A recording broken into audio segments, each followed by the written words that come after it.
Good morning, ma'am. Ngasi Manipuri student ko Wareng Neinaba Lai Haraoba. Sige Lai Haraoba se tashingbagidi kanodasu yaudoinebako. Paper 1 gi part B dasu yaudoinebako akhoi Manipuri culture nainabadako Lai Haraoba se. Ado adudadi full da padoine aduga hangakpa matamdasu adudashu adum full da hangi but Lai Haraoba se shigi wareng se khatang parasu adum yadi ko haidi sigi wareng se fatana explain tawreba wareng se kanoni ibani Chongtham Manihar ni ibani ko Lai Haraoba se ko Chongtham Manihar singana aduga si important oiba wareng su oi ko wareng important yam oi wareng su oi kaina di question yam hangi basi ko aduga kano paper 1 section B gi khallaga so dum sigi wareng se sana dum pabi ya ko paper 1 gi matung ina so dum important oi basi se yeng se ko ai hana paragraph hanbagi paragraph se pazarake hanbagi paragraph se parakanda ya explain habitang tawzarake aduga ado mathang paragraph tu matung ina explain tor chatkhase ko adum ngasi adum losanba ngamne na khale okay Chongtham Manihar singagi haifet introduction maza maka manas taise irame aduda haifet pathokjarake Sri Chongtham Manihar singa MA ko Christakum lising amaga chamapan ko kunthraga tareta ka sampat ahaibang lera tapoi JM College JN University Center of Postgraduate Studies oiringaidagi hauna Manipuri University gi Manipuri gi Vivaki oza oina thabak tawrami ko Manipuri State Kala Academy gi secretary shu oirami magi pongnaba lairik singdi nangtingkhong phabal kaba ingraji ko a clarification on the Vishnupriya in relation to the Manipuri Sahitya Ingraji a history of Manipuri literature Ingraji sinachingmani Manipuri Sahitya chakhanabagi honabada Manipuri da Wareng Saireng amadi wari macha lairik sing mahaki wahudokal loinana edit tawduna phongkhre Ritugi editor shu oirami state asigi manung amasung mapanda masagi wareng phongba leptre ko yang asigum magi wareng sa paragi ko mapinga parage Maitai singbu masak taknaba machal thige hairabadi Lai Haraobada thiba tai masina taibang sema mapubu ningsingbaga loinana manen selrakpa taibang pongpolakpa khundakiba makoisingbu hutpa amasung thaba marik chumba jagoi isai akhanaba maitai sanaba makhal kya mukna lamsel amasung phichet leiting tanaba punamak tinba uri Manipurgi tamgi karamba mafamda yining pantha changlakpagi jening pantha changlakpaga loinana haraobagi pungkhol isainan nilhandaba yaubagi ahalna ha punna kumgi nungairaba asida harao mathoi kaminnaba ngaktani khundonda khuryaida awangba achouba upalgi marakta asengba laifamda mi sutlaisu punna haraominaduna ungamdaba amasung auba anigi tinafam oiri ko se ahamagi paragraph ta haning se introduction ni magi Lai Haraoba se kamaina pangthoke kari marangi pangtho ino habidagi habet chumlapa introductory ni ko main yeng se ko introductory se habet ai thokjarake ko Lai Haraoba se akoigi mi aidi taibang semakpa mapugi akoigi kaini maram haitare maram singsini manungduda akoigi Lai Haraobagi maram haitare ko maram singni manungduda akoigi taibang semba mapugi ko taibang semba mapu je si je ningsing ba su taibang semba mapu ningsing ba masisu one of the main reason ni ko akoi lai haraoba gi maram sida adagi malem semlakpagi malem semlakpagi ko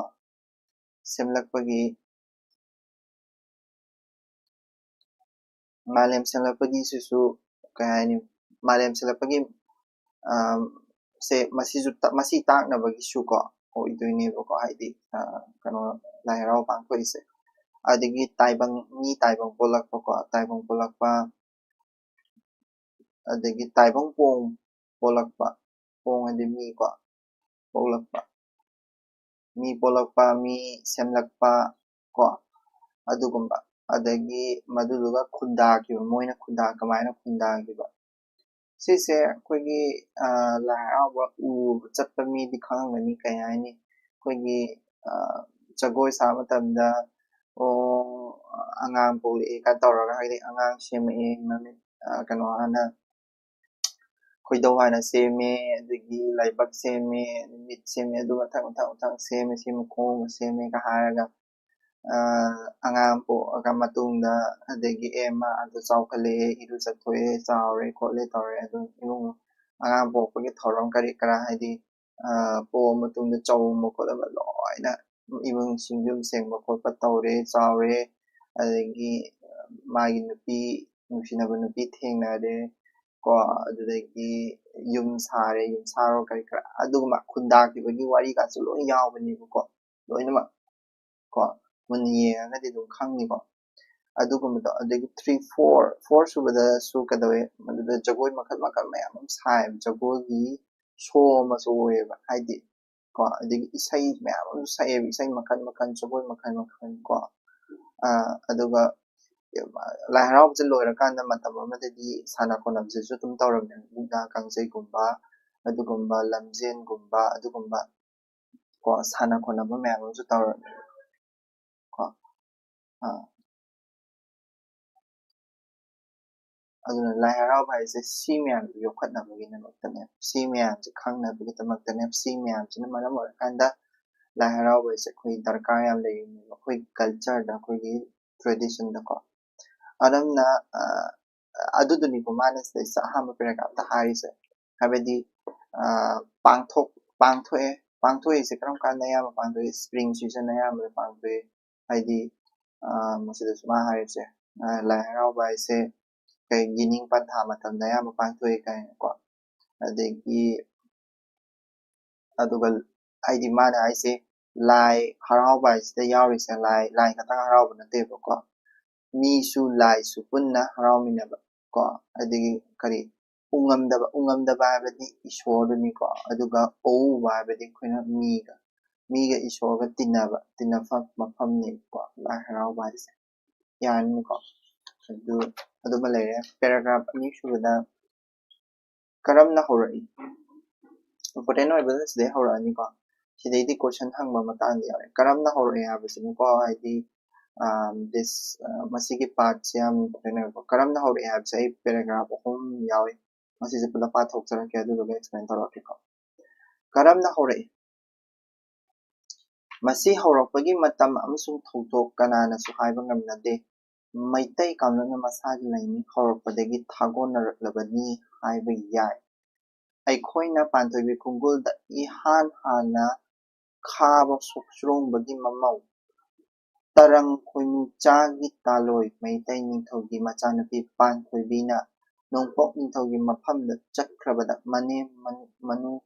manute nga amasung makubokna laisang saduna panthoibi amasung nongpok ningthobu latpa hauki haiba thengnei khaba salaigi ningjaba thungannaba lainingthau lairimba anina makhoigi asengba masak adu uhanki aduda nomaijik chingmangda mabani na harau mathoi kana sanekeba kumaising adubu khaba maranyaida asengba laifam senduna ikai kaidana sanaki ibungo ibema ani na harau mathoi kakiba augri kencho pausa isai saknaki amasung makhol kyagi isai sagoi saki haina thajanari makhal kyagi isai sagoi saki haina thajanari ariba larikta thengnariba Lai Haraoba haurakpagi waroldi masidani thrill layat ta panbadi panthoibibu han hairamba nithau sapaiba asi langba chakta palami adunadi panthoibi asi lang chakta leramba tai haina pandit khangjabagi mingna piri mathangda magi makubo khaba songsrongba asisu nongdalai pakhambagi mamangda palambani mamaithangda nongdalai pakhambana khaba nongjengbu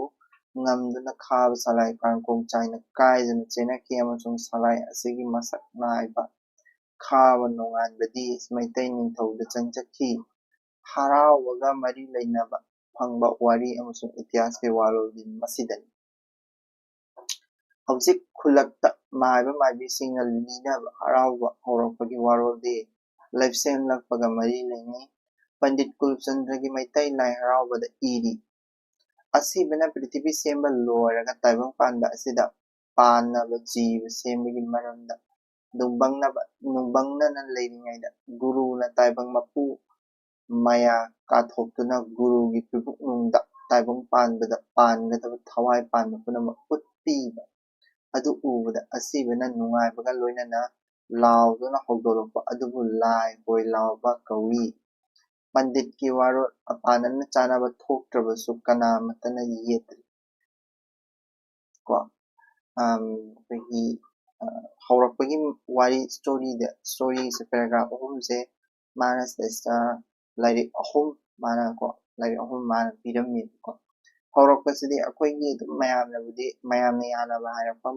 ꯍꯥꯏꯕ ꯑꯃ ꯂꯩꯗꯅꯀꯣ ꯃꯌꯥꯝꯅ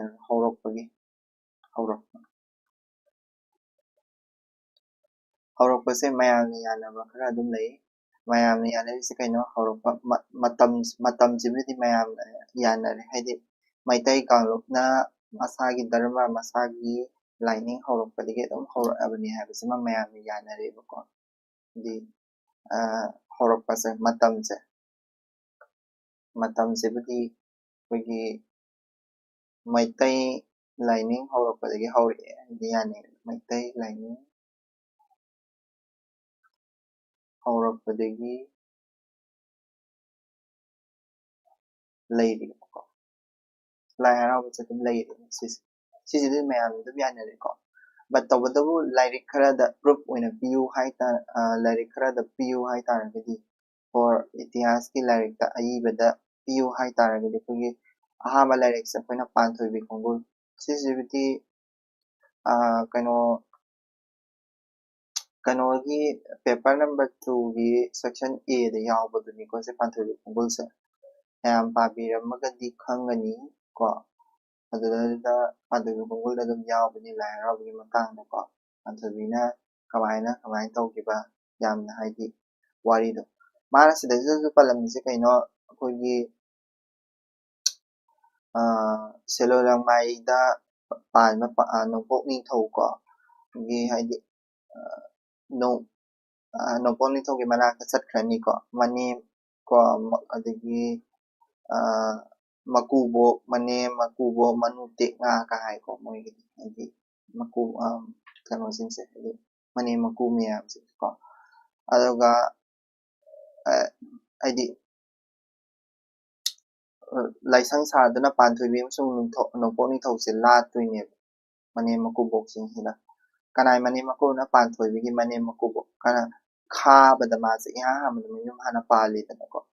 ꯑꯁꯦꯡꯕꯒꯤꯗꯤ ꯈꯥꯕꯗ ꯃꯥꯅ ꯅꯪ ꯑꯗꯨ ꯇꯧꯕ ꯉꯝꯒꯗ꯭ꯔꯥ ꯉꯝꯃꯣꯏꯗ꯭ꯔꯥ ꯇꯧꯗꯅ ꯍꯥꯏꯕꯗꯨꯗ ꯀꯩꯗꯧꯋꯦ ꯉꯝꯅꯤ ꯃꯥꯒꯤ ꯑꯑꯣꯟꯄꯣꯠ ꯃꯌꯥꯝ ꯑꯃ ꯉꯝꯃꯣꯏꯗꯕ ꯑꯑꯣꯟꯄꯣꯠ ꯃꯌꯥꯝ ꯑꯃ ꯍꯩꯖꯤꯜꯂꯒ ꯉꯝꯒꯗ꯭ꯔꯥꯅ ꯆꯥꯡꯌꯦꯡ ꯇꯧꯔꯨꯕꯗꯒꯤ ꯉꯝꯃꯒ ꯊꯣꯛꯂꯛꯄꯗꯣ ꯈꯥꯕ ꯅꯤꯡꯊꯧꯁꯤꯅꯀꯣ ꯂꯣꯏꯅꯃꯛ ꯈꯥꯕ ꯁꯂꯥꯏꯒꯤ ꯍꯥꯏꯗꯤ ꯃꯣꯏ ꯈꯥꯕ ꯁꯂꯥꯏꯒꯤ ꯅꯤꯡꯊꯧꯁꯤꯅ ꯉꯝꯕꯗꯒꯤ ꯄꯥꯟꯊꯣꯏꯕꯤꯁꯦ ꯃꯌꯨꯝ ꯍꯥꯏꯗꯤ ꯈꯥꯕꯗ ꯄꯥꯜꯂꯦꯗꯅꯀꯣ ꯄꯥꯟꯕ ꯃꯇꯝꯗ ꯉꯁꯥꯏꯒꯤ ꯃꯅꯦꯝ ꯃꯀꯨꯕꯣꯛ ꯃꯌꯥꯝꯁꯤꯡꯁꯤꯅ ꯃꯥꯁꯦ ꯂꯥꯏꯗꯧꯅ ꯍꯥꯏꯗꯤ ꯀꯟꯁꯤꯗꯔ ꯇꯧꯋꯦꯕ ꯍꯥꯏꯗꯤ mana mina tawba ngamdaba pot mayam ama panthoibina tawdoinibako ado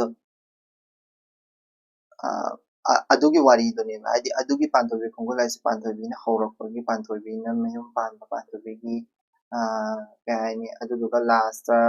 mana nongponi thoda amu mayum pandoini ko nongponi thoda mayum panba aduga lai laigi adudagi nongponi thoda mayum pangibada sagiba chakoi kari kara mayam ko khaba salaina mano mayum di khaba salaidagi amu nongponi thoda kanoda seleng maida mayum pangidrinidana adudaida ngasai magi mani makubo haidi kanogi khabada lehoriba mani makubo singsina mabu nising haidi kano tawnaba aina lai oina latnabagi mong haidi lai oina latsanabagi dangta mamije tammaga kano sadoine laisang sadoineba ko panthoibi khongol gi sida laisang sadoini ko adugi wari se pulap punna sida idoineba mabanina sanabase sida kari tawe ogri kencho ko pausa isai haise ko mana mabanina saba isai mayam adu mayam jindo kano tawdoineba haidi chap manana khabagi laisang sarido adudasu dum lakdoine ai haizareko ko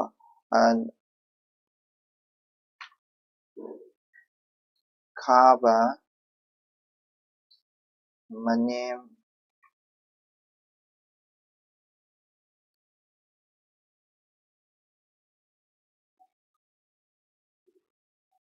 makuna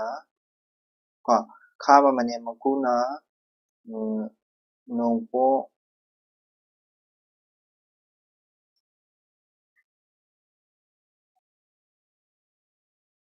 nongpo ningthau panthoibi ko nongpo ningthau panthoibi nongpo ningthau panthoibi ani se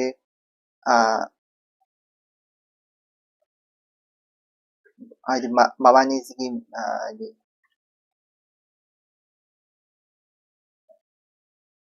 gi mitam saraga laisang latdoinebako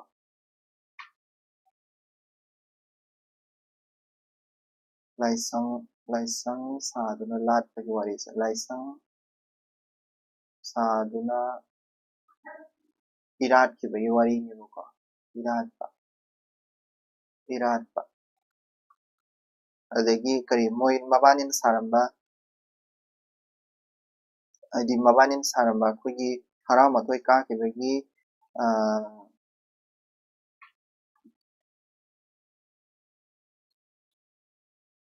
se panthoibi khongol ai amu tawrakini ko panthoibi khongol tawrakpadana amu haina explain tawgeko sidi just aini hujik isingsidi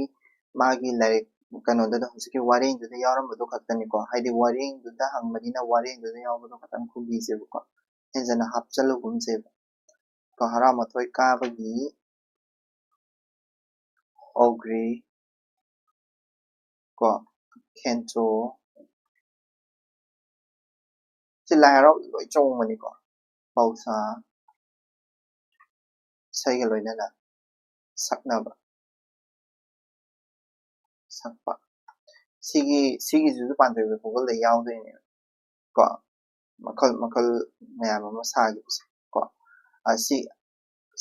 sigi wari panthoibi khongolda masigi iratkibagi wari ko adagi khabana iratkibagi wari adagi sumaina khabada yum panbagi khotpagi adugi wari mayamdo adudaida mabanina sagiba isai jagoido adudo mitam tammaga jagoi isai saba adagi mabanido khabagi mane makuna mitam tammaga iratkiba adudagi ngasi adudagi lai haraoba isa haurakibani hairagagi haidi waridunebako tasembagidi sigi mamangsidane sisina migi haraoba oidoinebako mina ishorbu haraojabagi oidoine mina ishorbu latjabagi oidoine laina haidi asembagidi atopada sidai yaudaba warengisida yaudaba story masasu lebako ꯍꯥꯏꯗꯤ ꯂꯥꯏꯅ ꯂꯥꯏ ꯍꯔꯥꯎꯕꯒꯤꯀꯣ ꯂꯥꯏꯅ ꯂꯥꯏ ꯍꯔꯥꯎꯕ ꯃꯤꯅꯤꯡ ꯑꯍꯥꯟꯕꯗ ꯑꯩꯈꯣꯏꯒꯤ ꯀꯧꯕ꯭ꯔꯨꯁꯤꯡꯁꯤꯗ ꯑꯩꯈꯣꯏꯒꯤ ꯂꯥꯏ ꯃꯌꯥꯝꯁꯤꯡꯅ ꯏꯍꯥꯟ ꯍꯥꯟꯅ ꯂꯥꯏ ꯃꯌꯥꯝꯒꯤ ꯍꯧꯔꯤꯕ ꯂꯥꯎ ꯃꯌꯥꯝꯒꯤ ꯏꯇꯤꯟꯐꯝ ꯑꯣꯏꯔꯀꯥꯟꯗ ꯏꯍꯥꯟ ꯍꯥꯟꯅ ꯀꯧꯕ꯭ꯔꯨꯁꯤꯡꯗꯤ ꯍꯔꯥꯎꯒꯤ ꯍꯥꯏꯕꯒꯤ ꯋꯥꯔꯤ ꯑꯃꯁꯨ ꯂꯩꯌꯦꯕꯀꯣ ꯑꯗꯨꯗꯣ ꯑꯌꯥꯝꯕꯅ ꯑꯗꯨꯝ ꯃꯗꯨꯗꯨꯅ ꯂꯥꯏꯒꯤ ꯑꯣꯏꯕ ꯋꯥꯔꯤꯅꯦꯕꯀꯣ ꯂꯥꯏꯅ ꯀꯩꯗꯧꯕ ꯂꯥꯏ ꯍꯔꯥꯎꯕ ꯍꯧꯕꯁꯦ ꯁꯤꯁꯤꯅ ꯃꯤꯅ ꯂꯥꯏ ꯍꯔꯥꯎꯕ ꯍꯧꯕꯒꯤꯅꯦꯕ ꯁꯤꯅ ꯃꯤꯒꯤꯅꯦꯕꯀꯣ ꯑꯃꯗꯨꯅ ꯂꯥꯏ ꯍꯥꯏꯗꯤ ꯀꯩꯅꯣꯗ ꯑꯩꯈꯣꯏꯒꯤ ꯀꯧꯕ꯭ꯔꯨ ꯆꯤꯡꯗꯣꯜ ꯃꯇꯣꯟꯗ ꯈꯨꯕꯝ ꯂꯩ ꯍꯥꯏꯀꯣ ꯑꯗꯨꯗ ꯂꯥꯏ ꯍꯔꯥꯎꯕꯁꯦ ꯂꯥꯏꯒꯤ ꯑꯣꯏꯅ ꯂꯥꯏꯅ ꯃꯤ ꯑꯝꯇ ꯌꯥꯎꯗꯦ ꯀꯧꯕ꯭ꯔꯨ ꯆꯤꯡꯒꯤ ꯂꯥꯏꯒꯤ ꯑꯣꯏꯕ ꯂꯥꯏ ꯍꯔꯥꯎꯕꯁꯦ ꯍꯧꯈꯤꯕꯀꯣ ꯑꯗꯨꯗ ꯍꯧꯒꯦꯅ ꯍꯥꯏꯅꯩꯌꯦꯕꯀꯣ ꯑꯗꯨꯗꯨꯁꯨ ꯑꯅꯗꯔ ꯁ꯭ꯇꯣꯔꯤ ꯑꯃꯅꯤꯀꯣ ꯑꯗꯨꯒ ꯄꯥꯟꯊꯣꯏꯕꯤ ꯈꯣꯡꯒꯨꯜꯒꯤ ꯁ꯭ꯇꯣꯔꯤ ꯄꯥꯟꯊꯣꯏꯕꯤ ꯈꯣꯡꯒꯨꯜ ꯁꯨꯃꯥꯏꯅ ꯂꯥꯠꯈꯤ ꯍꯥꯏꯕꯒꯤ ꯁ꯭ꯇꯣꯔꯤꯁꯦ ꯑꯇꯣꯞꯄ ꯂꯥꯏꯔꯤꯛ ꯑꯃꯗꯁꯨ ꯌꯥꯎꯏ ꯍꯥꯏꯗꯤ ꯍꯧꯔꯛꯄꯁꯦꯀꯣ ꯍꯥꯏꯗꯤ ꯑꯇꯣꯞꯄ ꯂꯥꯏꯔꯤꯛꯇ ꯀꯔꯝꯕ ꯂꯥꯏꯔꯤꯛꯇ ꯑꯩꯈꯣꯏꯒꯤ ꯊꯤꯔꯦꯜ ꯂꯤꯌꯥꯗꯅꯀꯣ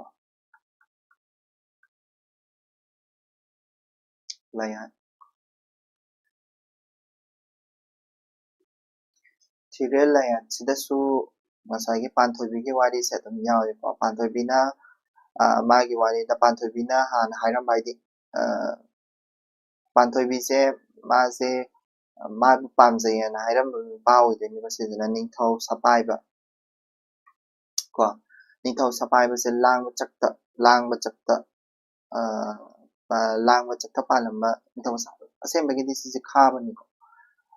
ꯑꯁꯤꯁꯦ ꯂꯥꯡꯕ ꯆꯠꯇ ꯄꯥꯜꯂꯝꯃꯦ ꯍꯥꯏꯕ ꯂꯥꯡꯕ ꯆꯠꯇ ꯍꯥꯏꯁꯦ ꯂꯝ ꯑꯃꯒꯤ ꯃꯃꯤꯡꯅꯤꯀꯣ ꯑꯗꯣ ꯃꯗꯨꯗ ꯂꯥꯡꯕ ꯆꯠꯄꯗ ꯄꯥꯟꯊꯣꯏꯕꯤꯁꯦ ꯂꯩꯔꯝꯃꯦꯅ ꯊꯥꯖꯅꯩꯌꯦꯕꯀꯣ ꯍꯥꯏꯗꯤ ꯃꯁꯤꯁꯦ ꯄꯟꯗꯤꯠ ꯑꯃꯅ ꯍꯥꯏꯕꯅꯤ ꯄꯟꯗꯤꯠ ꯈꯦꯜꯆꯟꯗ꯭ꯔꯅ ꯍꯥꯏꯕꯀꯣ ꯑꯗꯣ ꯂꯥꯡꯕ ꯆꯛ ꯍꯥꯏꯔꯤꯁꯦ ꯁꯤꯗꯩꯁꯤꯗ ꯄꯥꯜꯂꯝꯃꯦꯅ ꯊꯥꯖꯅꯕ ꯍꯥꯏꯇꯥꯔꯦ ꯊꯤꯔꯦꯜ ꯂꯥꯏꯌꯦꯠꯁꯤꯗ ꯌꯥꯎꯕ ꯍꯥꯏꯇꯥꯔꯦ ꯑꯗꯨꯗꯨꯅ ꯉꯁꯥꯏꯒꯤ ꯄꯥꯟꯊꯣꯏꯕꯤꯒꯤ ꯃꯀꯨꯕꯣꯛ ꯍꯥꯏꯇꯥꯔꯦ ꯃꯇꯝꯗꯨꯗ ꯍꯧꯖꯤꯛꯀꯤ ꯅꯤꯡꯊꯧ ꯁꯄꯥꯏꯕꯒꯤ ꯀꯩꯅꯣ ꯃꯄꯥꯒꯨꯝꯕꯁꯦ ꯈꯥꯕ ꯁꯣꯛꯆ꯭ꯔꯣꯡ ꯈꯥꯕ ꯅꯣꯡꯆ꯭ꯔꯣꯡ ꯈꯥꯕ ꯅꯣꯡꯉꯥꯟꯕꯗꯤ ꯃꯩꯇꯩ ꯅꯤꯡꯊꯧꯗ ꯍꯥꯏꯗꯤ ꯃꯥꯒꯤ ꯃꯀꯨꯕꯣꯛ ꯄꯔꯦꯡ ꯑꯃ ꯂꯩꯀꯣ ꯈꯥꯕ ꯁꯣꯛꯆ꯭ꯔꯣꯡ ꯀꯣ ꯑꯗꯒꯤ ꯈꯥꯕ ꯅꯣꯡꯆ꯭ꯔꯣꯡ ꯀꯣ ꯑꯗꯒꯤ ꯃꯣꯏꯒꯤ ꯃꯀꯨꯕꯣꯛ ꯃꯌꯥꯝꯁꯤꯡꯁꯦ ꯃꯀꯨꯕꯣꯛ ꯍꯥꯏꯗꯤ ꯀꯩꯅꯣꯅꯤ ꯈꯥꯕ ꯁꯣꯛꯆ꯭ꯔꯣꯡꯁꯤꯅꯤꯀꯣ ꯃꯥꯒꯤ ꯃꯀꯨꯕꯣꯛꯁꯦꯀꯣ ꯁꯤꯒꯤ ꯈꯥꯕ ꯁꯣꯛꯆ꯭ꯔꯣꯡꯁꯦ ꯍꯥꯏꯗꯤ ꯈ꯭ꯔꯤꯁꯇ ꯀꯨꯟꯊ꯭ꯔꯥꯍꯨꯝꯗꯣꯏꯗ ꯅꯣꯡꯗꯥ ꯂꯥꯏꯔꯦꯟ ꯄꯥꯈꯪꯕꯁꯦ ꯅꯤꯡꯊꯧ ꯑꯣꯏꯅ ꯄꯥꯟꯈꯤꯗꯅꯀꯣ ꯑꯗꯨꯒꯤ ꯃꯃꯥꯡꯗ ꯄꯥꯜꯂꯝꯃꯦ ꯑꯗꯨ ꯑꯣꯏꯇꯥꯔꯗꯤ ꯌꯥꯝ ꯑꯔꯤꯕ ꯃꯇꯝꯗꯒꯤ ꯄꯥꯟꯕ ꯍꯧꯔꯛꯈ꯭ꯔꯦꯀꯣ ꯑꯗꯨꯒ ꯈꯥꯕ ꯅꯣꯡꯖꯣꯟ ꯍꯥꯏꯁꯤꯅ ꯉꯁꯥꯏꯒꯤ ꯅꯣꯡꯗꯥ ꯂꯥꯏꯔꯦꯟ ꯄꯥꯈꯪꯕ ꯍꯧꯖꯤꯛꯀꯤ 33 ADꯗ ꯄꯥꯟꯈꯤꯕꯗꯣ ꯑꯗꯨꯗꯨꯅ ꯃꯥꯏꯊꯤꯕ ꯄꯤꯈꯤꯕ ꯃꯤ ꯑꯣꯏꯗꯣꯏꯅꯤꯀꯣ ꯑꯗꯨꯗꯒꯤ ꯃꯗꯨꯒꯤ ꯃꯇꯨꯡꯗ ꯄꯥꯜꯂꯛꯄ ꯈꯥꯕ ꯅꯣꯡꯉꯥꯟ ꯍꯥꯏꯗꯤꯀꯣ ꯈꯥꯕ ꯅꯣꯡꯉꯥꯟ ꯍꯥꯏꯕꯁꯤꯅ ꯀꯩꯗꯧꯒꯦ ꯍꯥꯏꯔꯀꯥꯟꯗ ꯃꯩꯇꯩꯗ ꯆꯪꯖꯈꯤꯗꯣꯏꯅꯦ ꯑꯗꯨꯒ ꯈꯥꯕꯒ ꯃꯩꯇꯩꯒꯁꯦ ꯄꯨꯟꯈꯤꯗꯣꯏꯅꯦꯕꯀꯣ ꯑꯗꯨꯗꯒꯤ ꯍꯧꯈ꯭ꯔꯕꯅꯤ ꯈꯥꯕ ꯃꯩꯇꯩꯗ ꯄꯨꯟꯈꯤꯕꯁꯦꯀꯣ ꯑꯗꯣ ꯊꯤꯔꯦꯜ ꯂꯥꯏꯌꯦꯠꯇ ꯌꯥꯎꯔꯤꯁꯤꯡꯁꯦ ꯑꯩ ꯍꯥꯏꯖꯔꯛꯀꯦꯀꯣ ꯍꯥꯏꯕꯗꯤ ꯄꯥꯟꯊꯣꯏꯕꯤꯁꯦ ꯀꯩꯅꯣꯗ ꯂꯩꯔꯝꯃꯦ ꯍꯥꯏꯕꯁꯤꯃ ꯄꯥꯟꯊꯣꯏꯕꯤꯁꯦ ꯀꯗꯥꯏꯗ ꯄꯥꯟꯊꯣꯏꯕꯤꯁꯤ ꯀꯩꯅꯣꯗ ꯂꯩꯔꯝꯃꯦ ꯍꯥꯏꯕꯁꯤꯃ ꯂꯥꯡꯕ ꯆꯛꯇ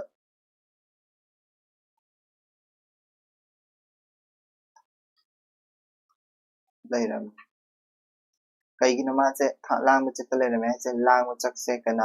ꯉꯁꯥꯏꯒꯤ ꯄꯥꯟꯊꯣꯏꯕꯤꯒꯤ ꯏꯍꯥꯟ ꯍꯥꯟꯅ ꯍꯥꯏꯔꯝꯕ ꯅꯤꯡꯊꯧ ꯁꯄꯥꯏꯕꯁꯦ ꯅꯤꯡꯊꯧ ꯁꯄꯥꯏꯕ ꯍꯥꯏꯔꯤꯁꯦ ꯁꯤꯗꯩꯁꯤꯗ ꯂꯩꯔꯝꯃꯦꯕꯀꯣ ꯁꯄꯥꯏꯕ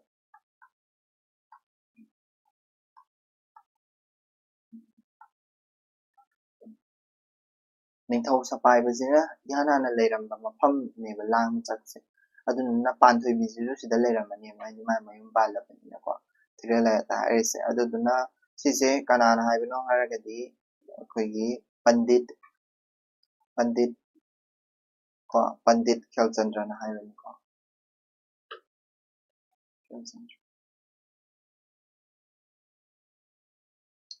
ꯑꯗꯨꯅ ꯍꯥꯏꯗꯤ ꯏꯍꯥꯟ ꯍꯥꯟꯅ ꯑꯩꯈꯣꯏꯒꯤ ꯀꯩꯅꯣ ꯍꯧꯈꯤꯕꯁꯦ ꯁꯤ ꯂꯥꯡꯕ ꯆꯛꯁꯤꯗ ꯑꯗꯨꯝ ꯑꯣꯏꯔꯅꯤꯀꯣ ꯏꯍꯥꯟ ꯍꯥꯟꯅ ꯂꯥꯏ ꯍꯔꯥꯎꯕ ꯍꯧꯈꯤꯕ ꯃꯐꯝꯁꯦ adu hai haidana koigi khaba ji wari stories ma hai story da kadawagi khaba songstro ko khaba sokstrong sokstrong ko khaba sokstrong se sigi kano jigi ningthok sapai bagi ma haidi mapa oidini sise makubo ni ko kano jigi pantabi gi makubo tare dana ko khaba sokstrong se masih nongdam lain pakang bagi mama na palam bani ko nongdam lain pakang bagi pantoy bigi makubo hari pantoy bigi makubo pantoy bigi makubo adu tara gadi pantoy bigi makubo tare adu ga karam kanda sa palam ne hari ba nongdam lain pakang bagi mama na sa palam ne hari ko nongdam lain pakang bagi mama na sa palam ne hari habadi pakang bagi mama na palam adu taradi si 33 AD gi mamang pan leba natra aduduna kadawga hara kanda khaba sokstrong pantabi gi makubok se kadawga hara kanda palamamina Lai Haraoba se ningko kanogi haktak tagi pagi Lai Haraoba se nongda lai pakang bagi haktak adai dagi dum haurakre habise dum asidagi loba yare ko adi kano sidagi adum loba yare aduga sigi khaba sokstrong adagi nongda lai pakang mana mai tiga pigiba khaba nongjon ko adagi khaba nonganba ko mai tai ning thulu sangjagiba khaba nonganba sigi me wari me am je thire lai tolo yawi aduduna takpadi kai dorga hara kanda matamduda pantubi habsidagi lai kano pantubi ga poni thogi wari sidagi Lai Haraoba se haugi harabnina nongda lai pakang ba horokpadagi horaka Lai Haraoba se leire se dum thire lai se dum taeba adusu hairammuko andi dumaina wari hoina palam sima leire 2 leire 3 ahum subada Lai Haraoba matamda ko isai sakpa matamda koigi saknaba haitare ko Lai Haraoba matamda saknaba adugumba koigi magi haurakpagi wari amakak lei wari se koigi kaya haini laisem lon koigi tusu laisem lon gi wari leidana ko haidi every culture every ariba tradition kudimak walda leiba tradition kudimak laisem lon gi wari se dum yawi ko aduna maiba maibisingna ko maiba maibisingna maiba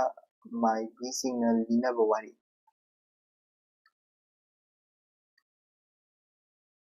linaba wari ko iraga leiba nate ko sidi linaba wari moina kanogi haurakpagi di kanogi Lai Haraoba haurakpagi wari se ko sise karida kano tawte hara kada laisem lakpa laisem lakpaga laisem lakpagi wari da yumpham oy laisem lakpagi wari da ngasai kano Lai Haraoba se haurake habse haurake ka hai laisem lakpagi wari se ado kanana hairam yara kanadi kulchandra ko pandit kulchandra na kadawga hara kanda koigi maibi jagoi ka se sidagi haurakpani ko maibi jagoi ka se pandit kulchandra na kai haram yara kanda mar haram base asibasina koigi kani wari da haurakpa matamda koigi asibada koigi taibang semnabagi taibang mi karikra semnabagi haidi apogi kani taibang pamam mapuna mi semnabagidamagta magi thabakse sinaiba asibada ado asibasina wakanje haidi bap tadreba kamaina semdoino se adudagi mana amu bap tadabadagi jiba kari kara mayam semnabagidamagta kamaina semdoino se bap tadabadagi taibang pamam mapuna magi maya kathok aga kaya haini whole universe uhanbane mai mamichida aidi lengni paliba sanga degi kari degi star kari kara lo shuna se uhanbane whole universe maya da ko guru gi ko ni tabang pamba thawai pamba kudimak se loi uhanbane adudagi aidi madudagi khangibane mi haise kamai sa doino ko mi kamai sa rakani kholakani aduna ine mana tammaga khoidau tammaga ni mami je tammaga taba pambagi mapugi mami je tammaga mi sarakibani ko adudugi wari domi sida ista pandit khalchandra na hai ise ko pandit kulachandra pandit kulachandra na hai se kaino asibana mi ko taibang id taibang panba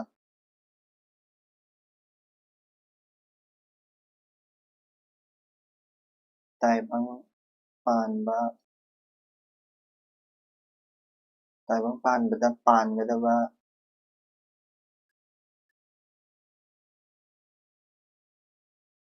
ko mi ko adagi adi atopa thaidi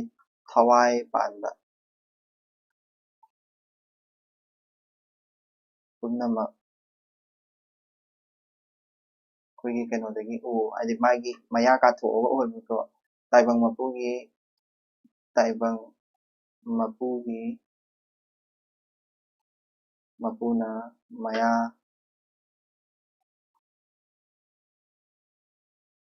ka thokuna tuna uhanbadagi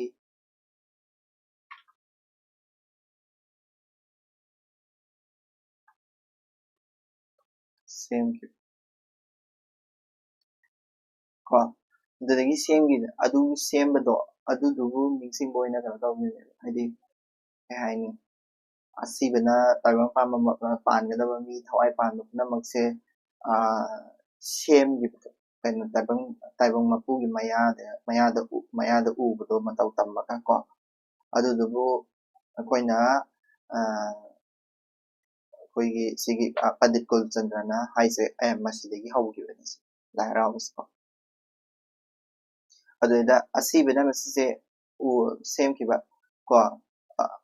aduda harauduna laugibane ko mana asibana ne ko mana harauduna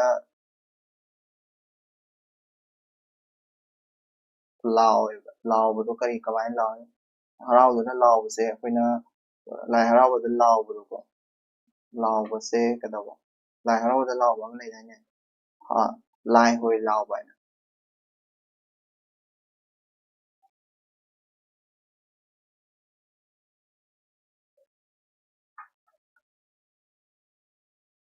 lai hoi lau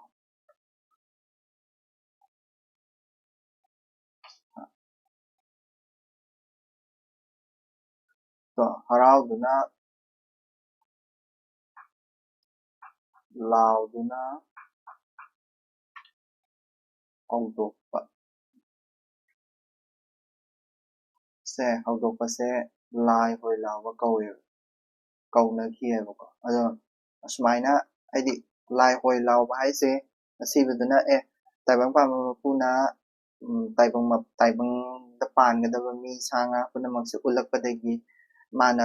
harauraga laubado adudune lai hoi lauba kauge harauduna lauba adudune ko so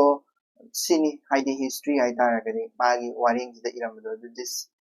sigi horakpagi wari se pandabe konguldagi tirela da yauriba dagi maiba singi dinaba wari da yauriba laishamrapagi wari asigi mayam je question oina hangniba ko horakpagi wari se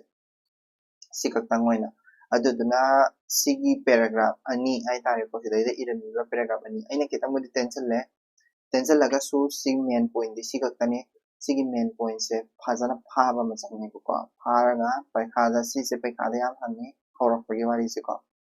adagi nunggi oiba waro nunggi oiba Lai Haraobagi nunggi oiba waro se kaino haiba adugi matangda su mo mutangi next paragraph tong yengse ko next paragraph ta pathoksarak ke hojik khulakta mana sorry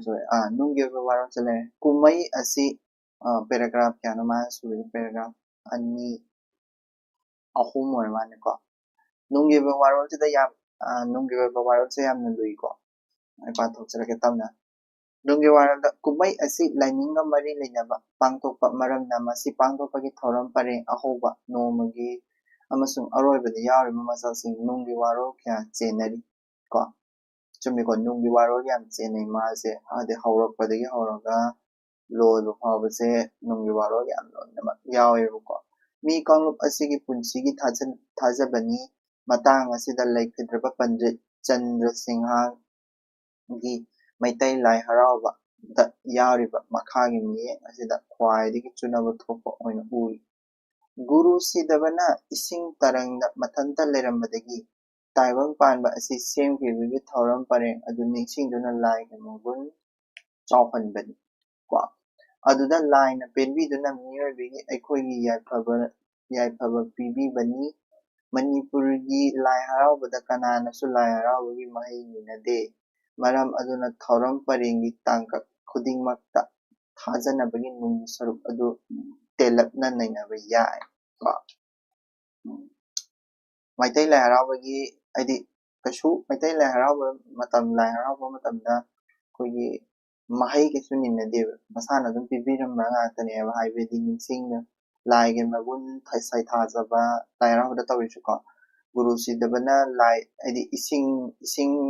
ising pura pukhan thana lairame hai ko koi taibang panse adi akogi lesson lokpagi wari chamane ko koigi origin of life tasu adu tawbado dumaina lesson lokgi wari tasu sing ngata lairamine ko aduda sing ngata lairambadagi lai gi magunse saithaba oina ko taibang pamba si semkiba haitare ko thoram pareng singduna lai gi magun so adi taibang pamba se semi se kana taibang mapu se yenga kana semgiba ngatane ko taibang mapu se ta yenga semgibadagi madu sembadagi madugi adi thagat wahai oina kanose adi ishorna taibang pamba se sembigibagi dama thagat wahai oina ningsingduna lai gi magunse saithajaduna koigi ishorse khurumjaba adubo koina lai haraoba oina mathang lakya habigi warolbuni ko adudaida aise manipurgi lai haraoba da kananasu lai haraobagi mahai ninadeba ko but kadawya thoram parengdo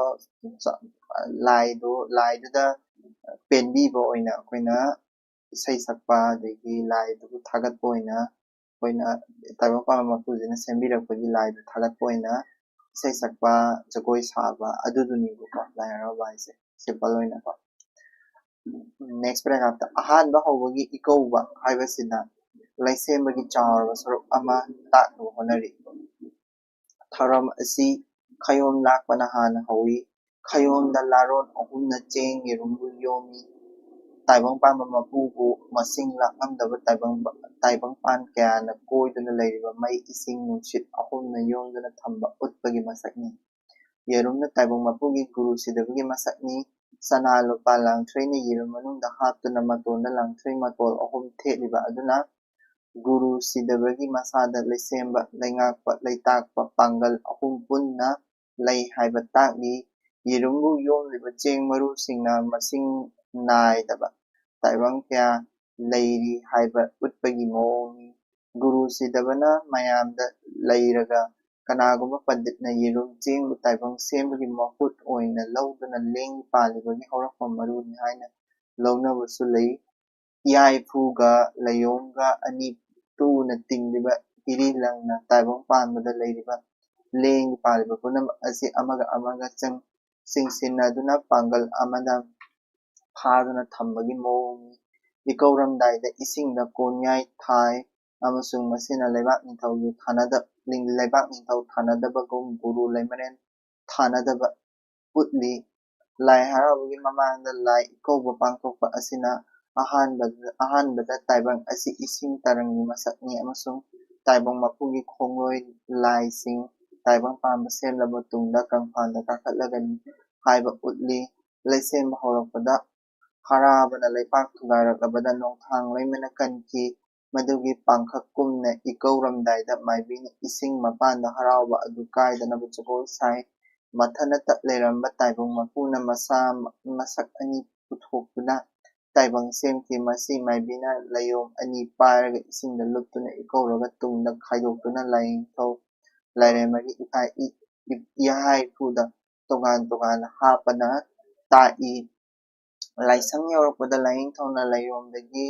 laipop mapal yetta thammi lairemagina layom laipop taret oida thammi asumna sinbasi laingthau lairemana anisubada laisemnaba ko laingthaudagi gurudagi laibang thau mapal lairembadagi laimareldagi lairura taret puthokibadu takni numit khudingi oina pangthokpa haraubagi thoram parengda maibigi jagoina hudoi masina nongthang laimana ihan hana laisema matamda sarkuda jagoigi masakni masi utlaba tungda laithonbagi laibang thau lairurana samthakibadugi matau uttuna nupa nupigi abuk mathang jagoi sai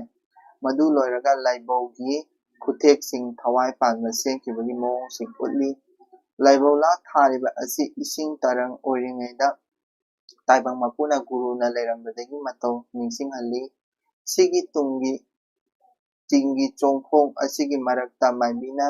karal chenduna sanaba utlibasi laisemba haugalakpagi tangkakta mirangumna pafal senkibagi pangkhakni laibaugi paringda pena sakpana hoiro haya saklaga anoirol sai maibina mi saba angang pokpa yum saba pam yanduna lasing tharaga phi saduna laida katpagi matang phawba jagoi khutheksing utli hairona gurugi punamak puknungdagi asibana thawai panba mayam pudokpa aduga hayana laimarelna yaba khangnabagi ni haina lawi khangnabani haina lawi ko sigi nunggi oiba waromse ai explain amtang tawjarake ko nunggi oiba waromse paragraph se pabadabadi taklauna di khangaroi batawadabu ai explain tawjarake khangba yaba mawngda ko nunggi warom nunggi waromsida iyambada hairambise kaino mana laikidraba pandit chandra singh ko pandit chandra singh na kari harangiro ko pandit chandra singh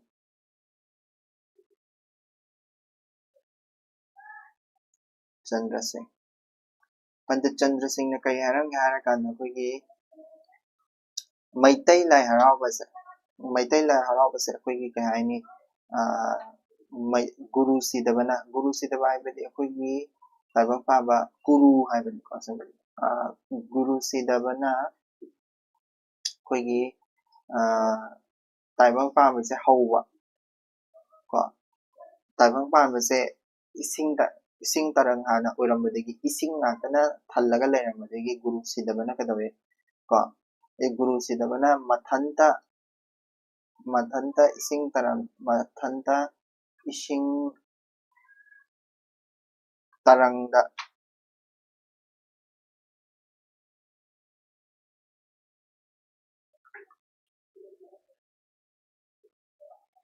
mathanda ising tarangda leirambadagi ko tarangda leirambadagi taibang sengkibado taibang sengkiba ko leli paliba punamak sengkiba ko adugi thoram parengdune sini ko sengkiba sisineba lai harauba ise maitai lai harauba ise sisini sineba hairab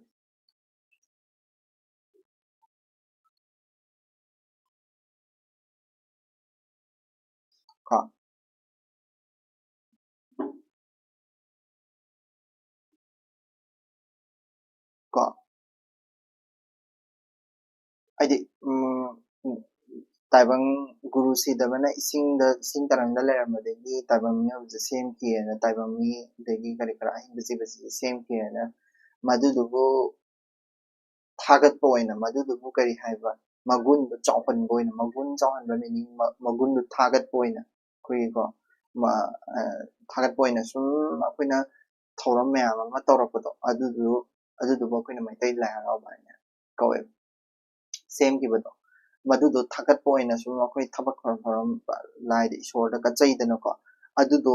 ꯇꯧꯕꯗꯒꯤ ꯃꯩꯇꯩ ꯂꯥꯏ ꯍꯔꯥꯎꯕꯁꯦ ꯍꯧꯔꯛꯈꯤꯕꯅꯤ ꯍꯥꯏꯕꯒꯤ ꯃꯑꯣꯡꯅꯦꯕ ꯑꯗꯨ ꯑꯣꯏꯇꯥꯔꯒꯗꯤ ꯒꯨꯔꯨ ꯁꯤꯗꯕꯅ ꯃꯤ ꯁꯦꯝꯃꯛꯄꯒꯤ ꯃꯥꯒꯤ ꯄꯨꯔꯥ ꯒꯨꯔꯨ ꯁꯤꯗꯕꯅ ꯃꯤ ꯁꯦꯝꯃꯛꯄꯒꯤ ꯁ꯭ꯇꯣꯔꯤꯁꯤꯗ ꯕꯦꯁ ꯂꯣꯏ ꯇꯧꯔꯝꯃꯅꯦꯕ ꯊꯕꯛ ꯊꯧꯔꯝ ꯈꯨꯗꯤꯡꯃꯛ ꯃꯗꯨꯗꯣ ꯌꯦꯡꯁꯦꯕ ꯑꯦꯛꯖꯥꯝꯄꯜ ꯈꯔ ꯄꯤꯔꯁꯦꯕ ꯑꯦꯛꯖꯥꯝꯄꯜꯁꯦ ꯃꯥꯅ ꯁꯤꯗꯩꯁꯤꯗ ꯑꯦꯛꯖꯥꯝꯄꯜꯗꯀꯣ ꯑꯗꯩ ꯏꯀꯧꯕ ꯍꯥꯏꯅꯀꯣ ꯏꯀꯧꯕ ꯍꯥꯏꯅ ꯑꯃ ꯀꯩꯅꯣꯃ ꯍꯥꯏꯗꯤ ꯊꯕꯛ ꯊꯧꯔꯝ ꯑꯃ ꯂꯩꯕꯗ ꯏꯀꯧꯕ ꯀꯣ ꯏꯀꯧꯕꯁꯦ ꯀꯔꯤꯒ ꯃꯥꯅ ꯕꯦꯁ ꯇꯧꯒꯦꯕ 이거부터 베이스 ꯀꯣ 이거부터 ꯇꯁꯦꯡꯕꯒꯤꯗꯤ ꯃꯥꯅ ꯑꯩꯈꯣꯏꯒꯤ ꯗꯥꯏꯔꯦꯛ 이거부터 ꯑꯩꯈꯣꯏꯒꯤ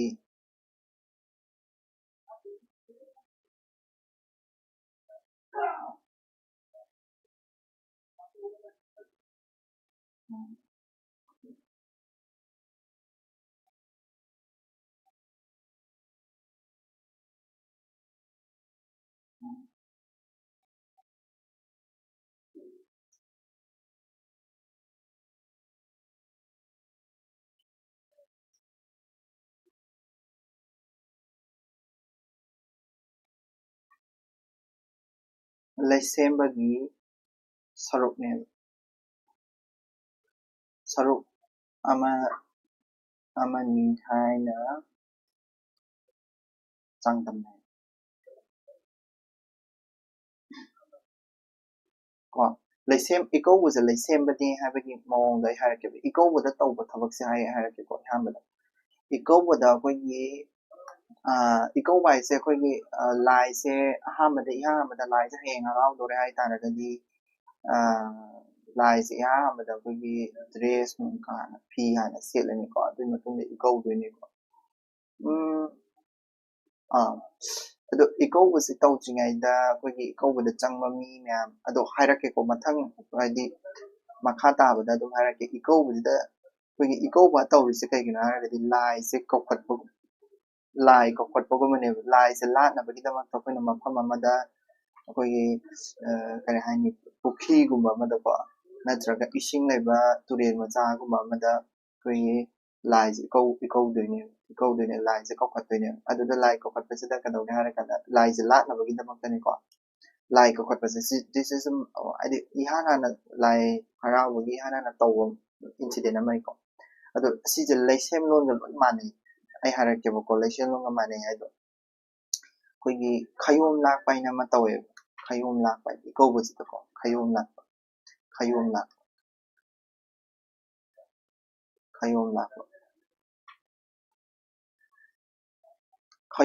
खयोम लाकपसिदने कई तौगेदा हायरके खयोम लाकपसे कोई लासे थादोइनिको लासे कोई लासे थादोइनि लासे सिसे कोइना mayom हाइतारे लासे कोई अहुमनिको ला अहुमनिबा तसेबगेदि ला अहुमनिबा सिसे ला अहुमनि खल्लसिको लासे अहुमनि को ला अहुमनि खयोम लाकपैनिको ला अहुमनि अदगी ला अहुमसिको मरक्सदा चेंग सिदा हापिने चेंग को चेंग को चेंग सिदा हापिने को चेंग सिदा हापनि अदुगा आई कनोजना ब्लू सिने कनो येरुम जेलको सी ब्लू मचुसिना येरुम ने को येरुम से हापिने येरुम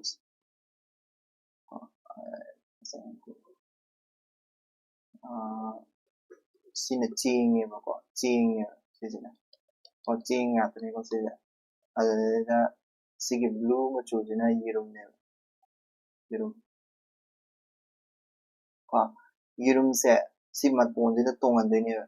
चेंग मतोंजिदा तोंगनदोइने अदुदा सिदैसा खितंग फुटोक्तोइनेबको येरुमजिगे मतोंजिदा को इदु मतोंजिदा खितंग फुटोक्तोइने सुमाइना फुटोक्तोइने फुटोकांदा ꯁꯤꯗꯩꯁꯤꯗ ꯑꯩꯈꯣꯏꯒꯤ ꯇꯥꯏꯔꯦꯟ ꯄꯨꯡꯐꯥꯏ ꯍꯥꯏꯇꯥꯔꯦꯀꯣ ꯍꯥꯏꯗꯤ ꯂꯥꯡꯊ꯭ꯔꯩ ꯇꯥꯏꯔꯦꯟ ꯄꯨꯡꯐꯥꯏ ꯅꯠꯇꯦ ꯂꯥꯡꯊ꯭ꯔꯩ ꯃꯇꯣꯟ ꯑꯍꯨꯝ ꯂꯣꯡꯕꯁꯦ ꯃꯇꯣꯟ ꯑꯍꯨꯝ ꯂꯣꯡꯕ ꯍꯥꯏꯇꯥꯔꯦ ꯂꯥꯡꯊ꯭ꯔꯩ ꯃꯇꯣꯟ ꯑꯍꯨꯝ ꯂꯣꯡꯕꯁꯦ ꯁꯤꯗ ꯌꯨꯝ ꯆꯠꯇꯣꯏꯅꯦ ꯑꯗꯨꯗꯩꯗ ꯁꯤꯗꯩꯁꯤꯗ ꯑꯩꯈꯣꯏꯒꯤ ꯁꯅꯥ ꯀꯣꯌꯦꯡ ꯀꯔꯤ ꯀꯔꯥ ꯌꯦꯔꯨꯝ ꯃꯅꯨꯡꯁꯤꯗ ꯍꯥꯞꯇꯣꯏꯅꯤꯀꯣ ꯁꯅꯥ ꯀꯣꯌꯦꯡ ꯀꯔꯤ ꯀꯔꯥꯁꯦ ꯁꯤꯁꯦ ꯑꯩꯈꯣꯏꯅ ꯁꯅꯥ ꯀꯣ ꯍꯥꯏꯗꯤ ꯁꯅꯥ ꯂꯨꯄꯥꯅꯦ ꯍꯥꯞꯇꯣꯏꯁꯦ ꯁꯅꯥ ꯂꯨꯄꯥ ꯍꯥꯏꯁꯦ ꯖꯁ ꯁꯅꯥ ꯃꯥꯟꯕꯤꯗꯣ ꯑꯣꯏꯗꯣꯏꯅꯤꯀꯣ ꯑꯗꯨꯝ ꯁꯅꯥ ꯂꯨꯄꯥ ꯍꯥꯞꯇꯣꯏꯅꯦ ꯑꯗꯨꯒ ꯁꯤꯁꯤꯅ ꯂꯥꯡꯊ꯭ꯔꯩꯗꯨꯅꯤꯀꯣ ꯂꯥꯡꯊ꯭ꯔꯩ ꯃꯇꯣꯟ ꯑꯍꯨꯝ ꯂꯣꯡꯕꯗꯣ ꯂꯥꯡꯊ꯭ꯔꯩ ꯀꯣ ꯁꯤꯁꯦ ꯈꯌꯣꯝ ꯂꯥꯛꯄꯒꯤꯅꯤꯀꯣ ꯂꯥꯡꯊ꯭ꯔꯩ ꯃꯇꯣꯜ ꯑꯍꯨꯝ ꯂꯣꯡꯕꯁꯦ ꯃꯇꯣꯜ ꯑꯍꯨꯝ ꯂꯣꯡꯕ ꯀꯣ ꯑꯗꯨꯒ ꯀꯩꯗꯧꯒꯦ ꯍꯥꯏ ꯀꯥꯟꯗ ꯌꯦꯔꯨꯝꯅꯤꯀꯣ ꯁꯤꯁꯤꯅ ꯌꯦꯔꯨꯝ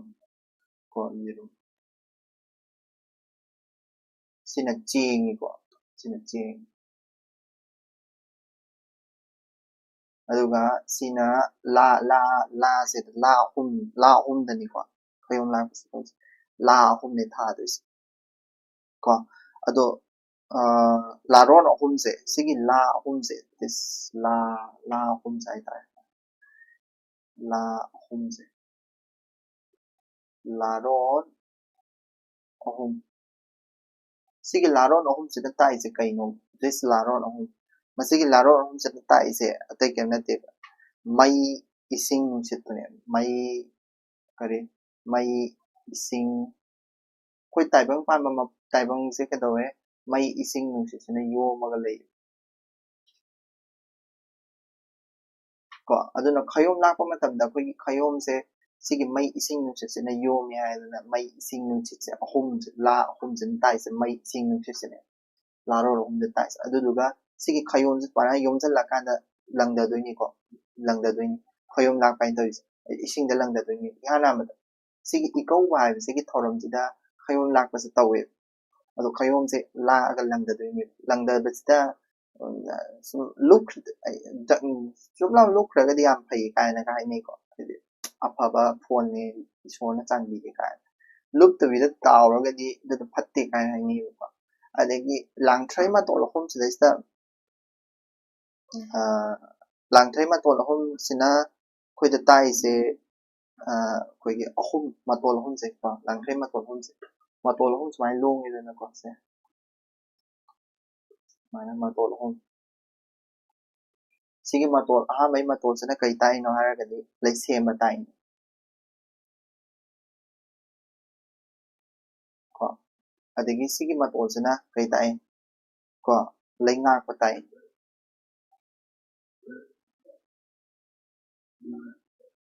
adagi sigi ma to sina kai tai lai tak ko tai sisi haidi leibak haurakhiba leisem lakhiba leibak kano torakhiba ni taibang ni semakhiba leingakhiba sisina taibang pan baduna leingak ba haidi kano na mi hingamina pan na re dana ko leitak ba haidi koigi kai hai ni agriculture kari kara loi haugibato adu dun ko langthrai ma tol humjana loi tai humjana gyan tare ko adagi sigi sana lupa haise sigi sana lupa se si sana lupa se na kari ta ke hara kan ko gi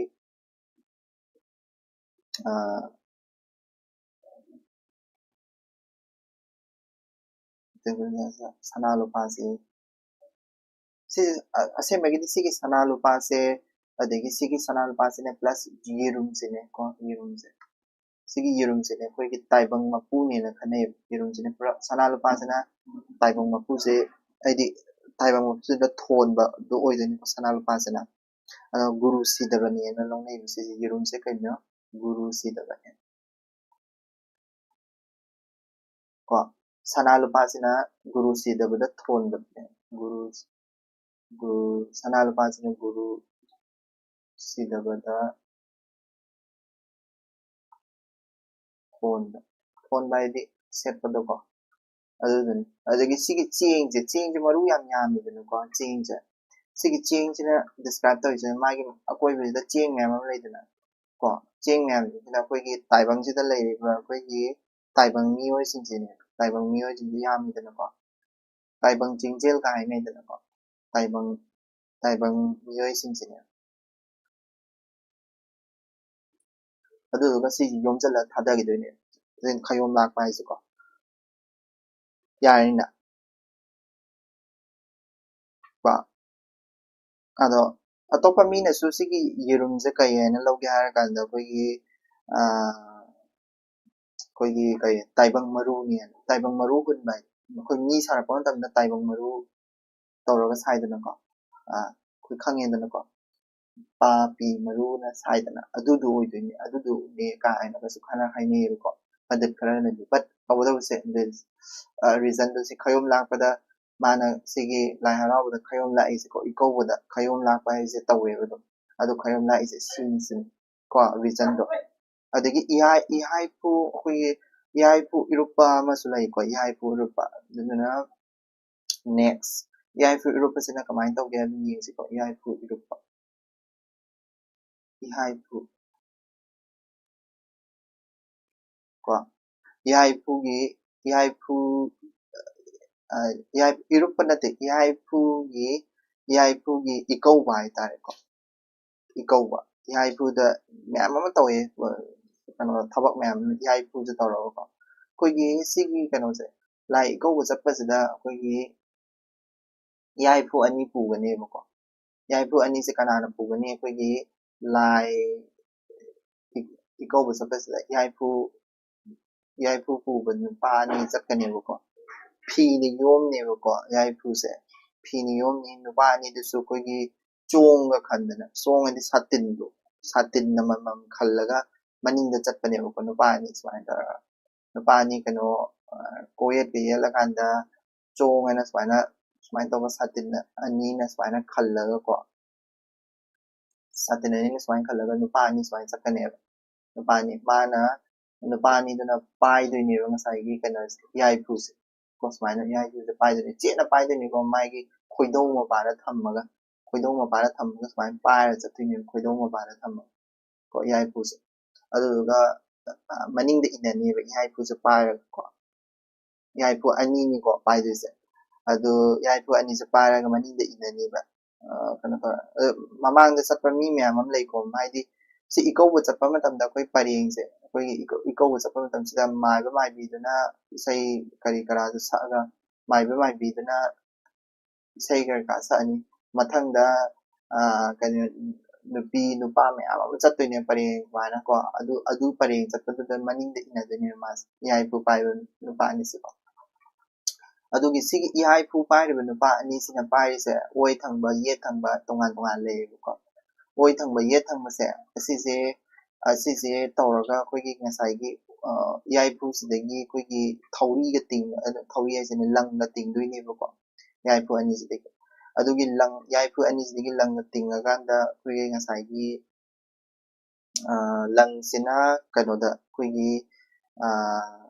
ising da ko haidi langzina kanoda kiraktoine ba koigi maibina kano hai ko koigi langthrai na saba langthrai kanoda na toba koigi layom hai ko layom sina ai happy gala ke ko se yai fu to sini na khala se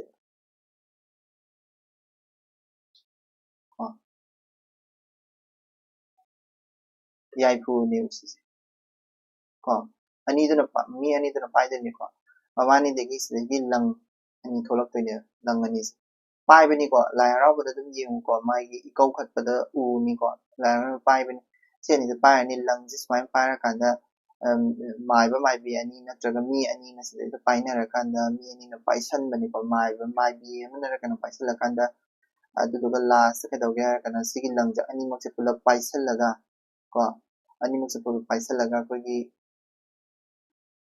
ani mak se pula pai salaga se sta lang trai se ka dawge ha kanda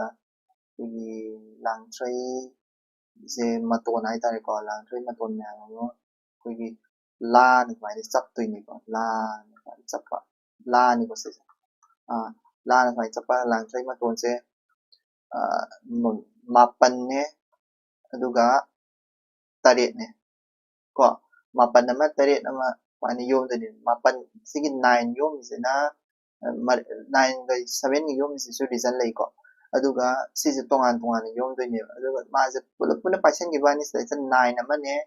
7 ꯑꯃꯅꯦ ꯑꯅꯤ ꯁꯨꯗꯣꯏꯅꯦꯕ ꯁꯤꯁꯦ ꯍꯥꯏꯗꯤ ꯂꯥꯡꯊ꯭ꯔꯩꯒꯤ ꯃꯌꯣꯝꯁꯦ ꯑꯅꯤ ꯁꯨꯗꯣꯏꯅꯦꯕꯀꯣ ꯂꯥꯡꯊ꯭ꯔꯩ ꯃꯌꯣꯝ ꯑꯅꯤ ꯁꯨꯕꯁꯦ ꯑꯃꯅ 9 ꯑꯃꯅ 7ꯅꯤ ꯑꯗꯣ ꯁꯤꯒꯤ ꯑꯣꯏ ꯍꯥꯏꯇꯥꯔꯦꯀꯣ ꯌꯦꯠ ꯑꯣꯏ ꯂꯦꯐ ꯔꯥꯏꯠ ꯂꯩꯀꯣ ꯔꯥꯏꯠ ꯁꯥꯏꯗꯁꯤꯅ ꯑꯩꯈꯣꯏꯒꯤ ꯀꯩꯗꯧ ꯔꯥꯏꯠ ꯁꯤꯅ ꯂꯦꯐꯅꯦꯕꯀꯣ ꯂꯦꯐꯁꯤꯅ ꯁꯤꯒꯤ 7ꯁꯦ ꯑꯣꯏꯗꯣꯏꯅꯦꯕ ꯁꯤꯅ 7ꯒꯤꯅꯦꯕ ꯂꯦꯐꯁꯦꯀꯣ sina right 9 gisina right kinebuko aduga sigi ngasai lang sigi kireba lang se sigi pot se ngasai sigi lang trader sigi pot kiriba pot se sing the loop to inem sing the loop ga mai bina si se kono na mai bina ko akogi ikau khatpa matam da mai bina akogi masi se paisen dune sutna paisalaga akogi yet na pai dune ko oidana akogi sarik se king dune sarik ko soina mai bina pai dune se mai bina pai grani mai bina khut yet na se pai grani oidana akogi sarik se king ani mai to sarik ma ding tawra ko aduga laison ma son dune laison kaino laison da mai bina madugi laison do akogi laithem gatpa laihorol kawebko adumaina sondene adudune mana se iai phugi hairisi ko iai phugi ko lai ikara pa tamda spinal sonda lai ko adu sise iai phu sigi tawise reason to ai hierarchy ko magi right left layers sigi right tat layriba sigi poche sigi iai phu se kari no haragadi lining thawne mana represent tawrise ko lining thaw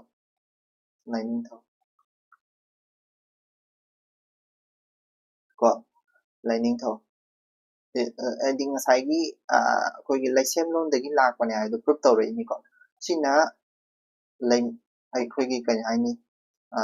lairema lining thaw lairema akogi lining thaw lairema sina ngana halidana ko akogi taibang sida masak ugi base ko adudagi sigi langse hiri lang ko sisi ko langse langza sisina langza mapan ni ko sina langza lang ni ko sina langza mapan no oi langza mapan na biding ngasai right side tagi lai sina langza mapan left side tagi lai sina langza taret no oi ko langza bidi lang je aikogi kai hain lang macha macha mayam na sembal lang oi tene ko lang macha macha mayam na tasal laga sigi langsida langza mapan yaw mana moi mapan yomjal la sembane ko aduga sigi langse sisi bo koina langsina represent tawrise kaino haragadi koigi taibang pan mapu taibang se taibang mari do haibadi koi da haragana nawfom do kori nawfom do dugubagi style ni ko taibang pan na ling paliba puna mangse chingchin bane sida tais taibang pan na lingi paliba puna ma chingsan adu ne tais ko amana lining thaw laire amana line ma laire ko aduga langsina kaino taibang pan mapu sina kano se chingsan bane adu leisa 9 amaga 7 amaga leitra right side sina 9 ni hare pulapuna paisan gi bani ko aise tongan ni yektre pulapuna paisan le na pulapun bagi ye ko adu 9 amaga 7 amaga right side ta 9 le 7 le amadana right side ta 9 le dibase la 9 se karino haidi right side ki 9 sina karino left side ki 9 sina kaino habdu yesi ko koigi right side ta leiribasina koigi kainodagi semakpa oideni ko koigi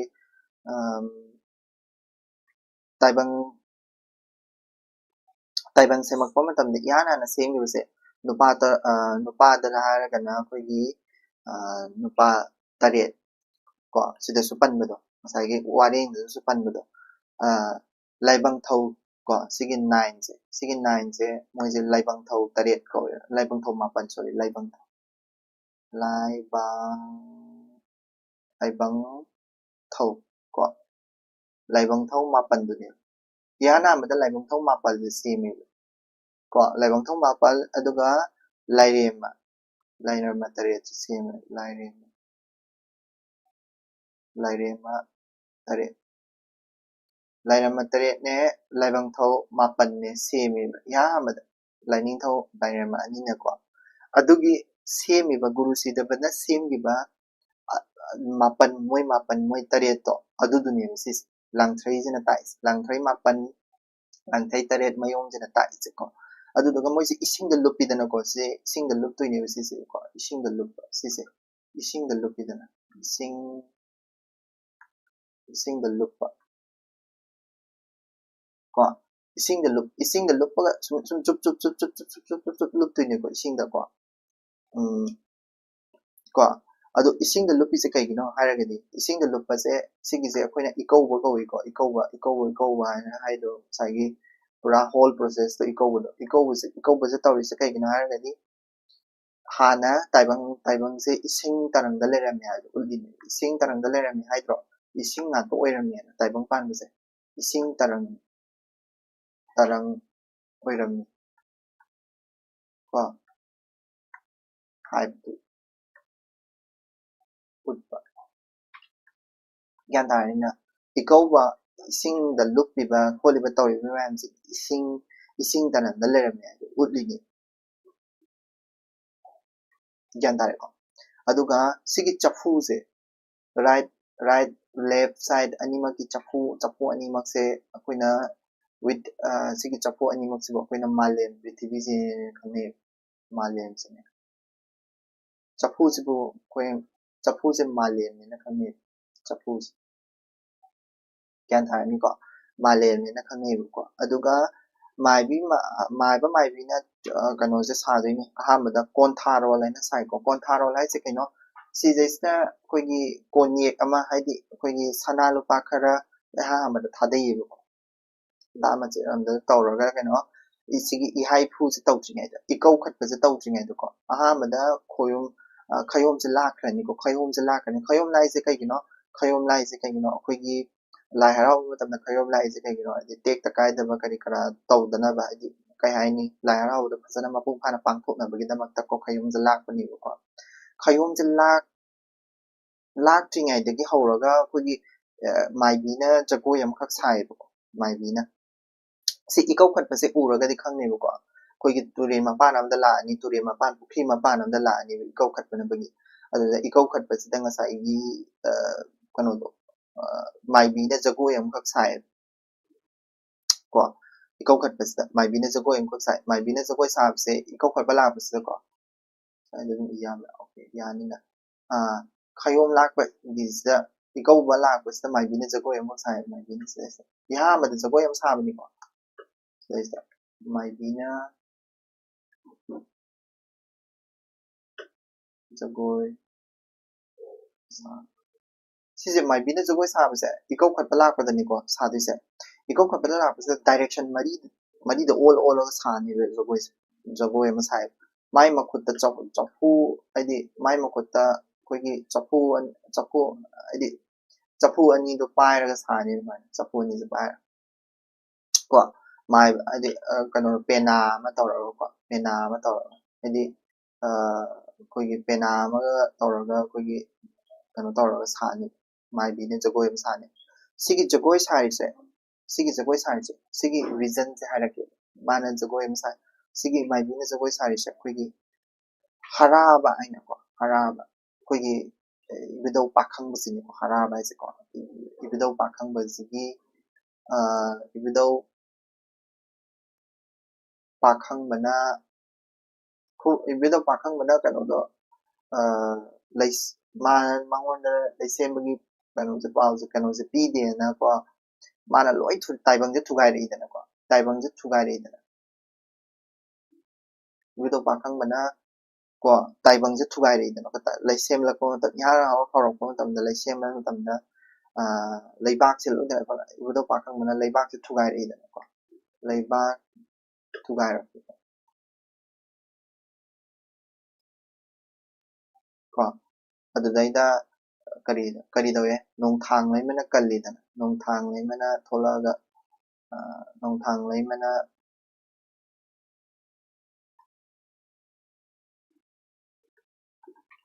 fazana ije ko sorry nong thang lai mana kanba ko nong thang lai mana kanba ko aduda madu matamda sakiba khuthek tune nong thang lai mana sakiba khuthek tune adudagine maibi jagoi kunama loi tholais sidagine ko maibi adi maibi jagoi na tholais kaina nong thang lai mana sagiba jagoi dune maibi jagoi na tholais so maibi jagoi sabase sise tholais nong thang lai mana saba jagoi duni sigi adoi taragadi reason je kaino si saribagi reason je kaino why khang taragadi kaino lai haraoba da kadoba lai haraoba da khoigi lai haraoba bada tek takai da nabane tek takai da ba oina tek takai da ba oina bane sigi ahamada haidi ikau khatpa lakwa ta maibi jina yamda chaponi je bai da go sab adu ko direction mari manga da mari da all ga sabni ko haidi singasaigi ikau khatpa lakwa ko so sima leire ko yai phu digi ising da lupa yet na paraga lupa oina sarik paraga khingba sije leire ko yare ni ko sidagi adu si leire ko maibi jagoi si ikau khatpa lakwa sida maibi da jagoi saba si masu magi with reason sida su pire da ko lai ikara ku matang da ko aduna kadawe ngasai sisu aina explain tawgabda yawe laining thau lairema ani dagi kari laining thau dagi kari tholakpa laibang thau de tholakpani ko laining thau dagi kari tholakpa laibang thau se laibang thau mapal se lairema dagi kari tholakpa lairema taret adi lairema dagi kari tholae lairura hai ko sisu sorry lairura hai kada lairema lairura lairura taret se aina sum khalpada lairura ko lairura taret ko ihai phu latpagi matamda haidi khogi ikau khatpa matamda lai je kana toy thawai mi happa kaina haini ko sise sigi ising da lupa kana sigi kada lang tray sigi lang tray ni ko sigi lang tray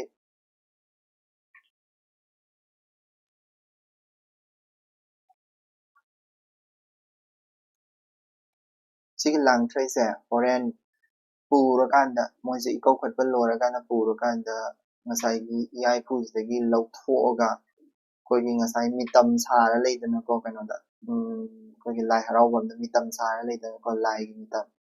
adudaida thengdoineba thengakanda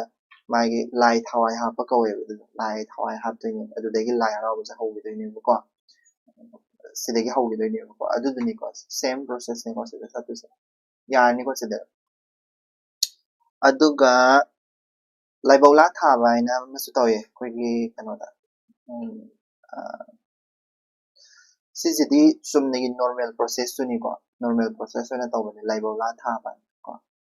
example ni ko ngasai digi akoina haire isikse ngasai gi laibawla thaba jisu ngasai gi keno duga pangka ko raktoine khogi kayani laibawla thaba se example ni ko example next subada laibawla thaba sigi laibawla thaba se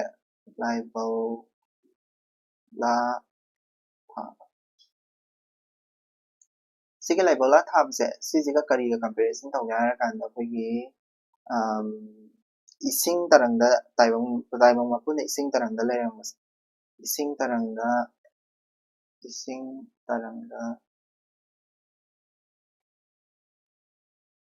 taibang mapuna leirang laibawla thaba se khogi lai haraoba yengma mi yam toy yengma mi di khangama leba ko khogi ꯃꯥꯏꯕꯤꯅꯅꯦ direction ꯃꯔꯤꯗꯅꯦ ꯑꯩꯈꯣꯏꯒꯤ ꯂꯥꯡꯊ꯭ꯔꯩ ꯃꯇꯣꯜꯂ ꯀꯩꯅꯣꯝ ꯆꯞꯄꯦꯗꯅ ꯑꯗꯨꯃꯥꯏꯅ ꯂꯥꯡꯊ꯭ꯔꯩ ꯃꯇꯣꯜ ꯈꯨꯠꯇ ꯆꯞꯄꯀꯥꯟꯗ direction ꯃꯔꯤꯗꯀꯣ direction ꯃꯔꯤꯗ ꯆꯠꯂꯒ ꯖꯒꯣꯏ ꯁꯥꯕ ꯁꯤꯁꯦ ꯂꯩꯕꯣꯂꯥ ꯊꯥꯕꯁꯦ ꯂꯩꯕꯣꯂꯥ ꯊꯥꯕ ꯃꯇꯝꯗ ꯂꯩ ꯂꯝꯅꯥꯡ ꯐꯠꯇꯦ ꯀꯥꯏꯅ ꯇꯧꯅꯕ ꯌꯥꯝ ꯊꯤꯅ ꯂꯨꯕ ꯀꯩꯅꯣꯅꯦꯕꯀꯣ ꯁꯤ ꯃꯇꯥꯡꯁꯦ ꯁꯤꯒꯤ ꯂꯩꯕꯣꯂꯥ ꯊꯥꯕꯁꯤꯗ ꯃꯥꯏꯕꯤꯗꯨꯅꯦ ꯑꯗꯨꯒ ꯉꯁꯥꯏꯒꯤ ꯃꯣꯏꯒꯤ ꯃꯥꯏꯕꯤ ꯃꯌꯥꯝꯗꯨꯅꯦ ꯀꯩꯗꯧꯕ ꯑꯗꯒꯤ ꯃꯥꯒꯤ ꯃꯇꯨꯡꯗ ꯂꯣꯏꯅꯔꯛꯄ ꯉꯁꯥꯏꯒꯤ ꯀꯩꯅꯣ ꯃꯌꯥꯝꯁꯦ ꯑꯩꯈꯣꯏꯒꯤ ꯂꯩꯁꯥꯕꯤ ꯄꯥꯈꯪ ꯃꯌꯥꯝ ꯑꯃ ꯂꯣꯏꯅꯗꯣꯏꯅꯤꯗꯅꯀꯣ ꯃꯅꯤꯡꯗ ꯑꯗꯨꯗꯨꯡꯗꯣ ꯂꯥꯏ ꯃꯊꯦꯛ ꯇꯧꯅꯕ ꯁꯨꯃꯥꯏꯅ ꯆꯠꯀꯅꯦꯕ ꯗꯥꯏꯔꯦꯛꯁꯟꯁꯤꯗ ꯀꯣ ꯂꯥꯏ ꯃꯊꯦꯛ ꯊꯦꯛꯄꯗꯧꯅ ꯁꯨꯃꯥꯏꯅ ꯁ꯭ꯄꯥꯏꯗꯔꯒꯤ ꯇꯥꯏꯞꯇꯀꯣ ꯑꯩꯈꯣꯏꯒꯤ ꯀꯣꯏꯗꯅ ꯆꯠꯀꯅꯦꯕ ꯁꯣꯝ ꯅꯥꯀꯟꯗ ꯑꯃꯨꯛ ꯆꯠꯄ ꯁꯣꯝ ꯅꯥꯀꯟꯗ ꯑꯃꯨꯛ ꯆꯠꯄ ꯁ꯭ꯋꯥꯏ ꯅꯥꯀꯟꯗ ꯑꯃꯨꯛ ꯆꯠꯄ ꯍꯥꯏꯗꯤ ꯑꯩ ꯍꯥꯏꯐꯦꯠ ꯌꯦꯜꯂꯛꯀꯦꯀꯣ ꯑꯩꯈꯣꯏꯒꯤ ꯁꯤ ꯂꯥꯏꯁꯪꯅꯦꯀꯣ ꯂꯥꯏꯁꯪꯁꯦ ꯁꯣꯝ ꯅꯥꯀꯟꯗ ꯑꯣꯜꯂꯤꯅꯤ ꯗꯥꯏꯔꯦꯛꯁꯟꯁꯦ ꯁꯣꯝ ꯅꯥꯀꯟꯗ ꯑꯣꯜꯂꯤꯅꯤ ꯍꯥꯏꯗꯤ ꯑꯩꯈꯣꯏꯒꯤ ꯂꯥꯏꯁꯪꯁꯦ ꯁꯣꯝꯗ ꯑꯣꯜꯂꯕꯅꯤꯅ ꯑꯩ ꯁꯨꯃꯥꯏꯅ ꯌꯦꯜꯂꯛꯀꯦꯀꯣ ꯋꯦꯁ ꯂꯩꯔꯅꯤ ꯁꯣꯝ ꯅꯥꯀꯟꯗ ꯏꯁ ꯔꯣꯝꯗ ꯑꯣꯟꯅꯩꯀꯣ ꯑꯗꯨꯝ ꯂꯥꯏꯁꯦ ꯏꯁ ꯔꯣꯝꯗ ꯑꯗꯨꯝ ꯑꯣꯟꯅꯕꯅꯤ ꯑꯗꯨꯒ ꯅꯣꯔꯠ ꯂꯩꯔꯅꯤ ꯁꯣꯝ ꯅꯥꯀꯟꯗ ꯁꯥꯎꯠ ꯂꯩꯔꯅꯤ ꯁꯤꯗꯩꯁꯤꯗ ꯑꯩꯈꯣꯏꯒꯤ ꯂꯥꯏ ꯇꯧꯐꯝꯗꯣ ꯂꯥꯏ ꯇꯧꯐꯝꯗꯣ ꯁꯤꯅꯤꯅ ꯈꯜꯂꯁꯤ ꯂꯥꯏ ꯁꯥꯟꯅꯐꯝꯁꯦ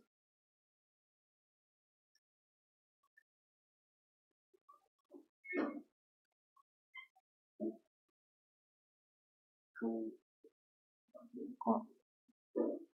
ꯂꯥꯏ ꯁꯥꯟꯅꯐꯝꯗꯣ ꯁꯤꯅꯤꯅ ꯈꯜꯂꯁꯤ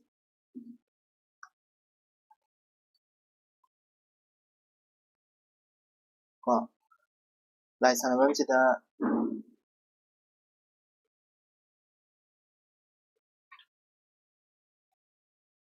ꯁꯤꯒꯤ ꯁꯣꯝ ꯅꯥꯀꯟꯁꯦ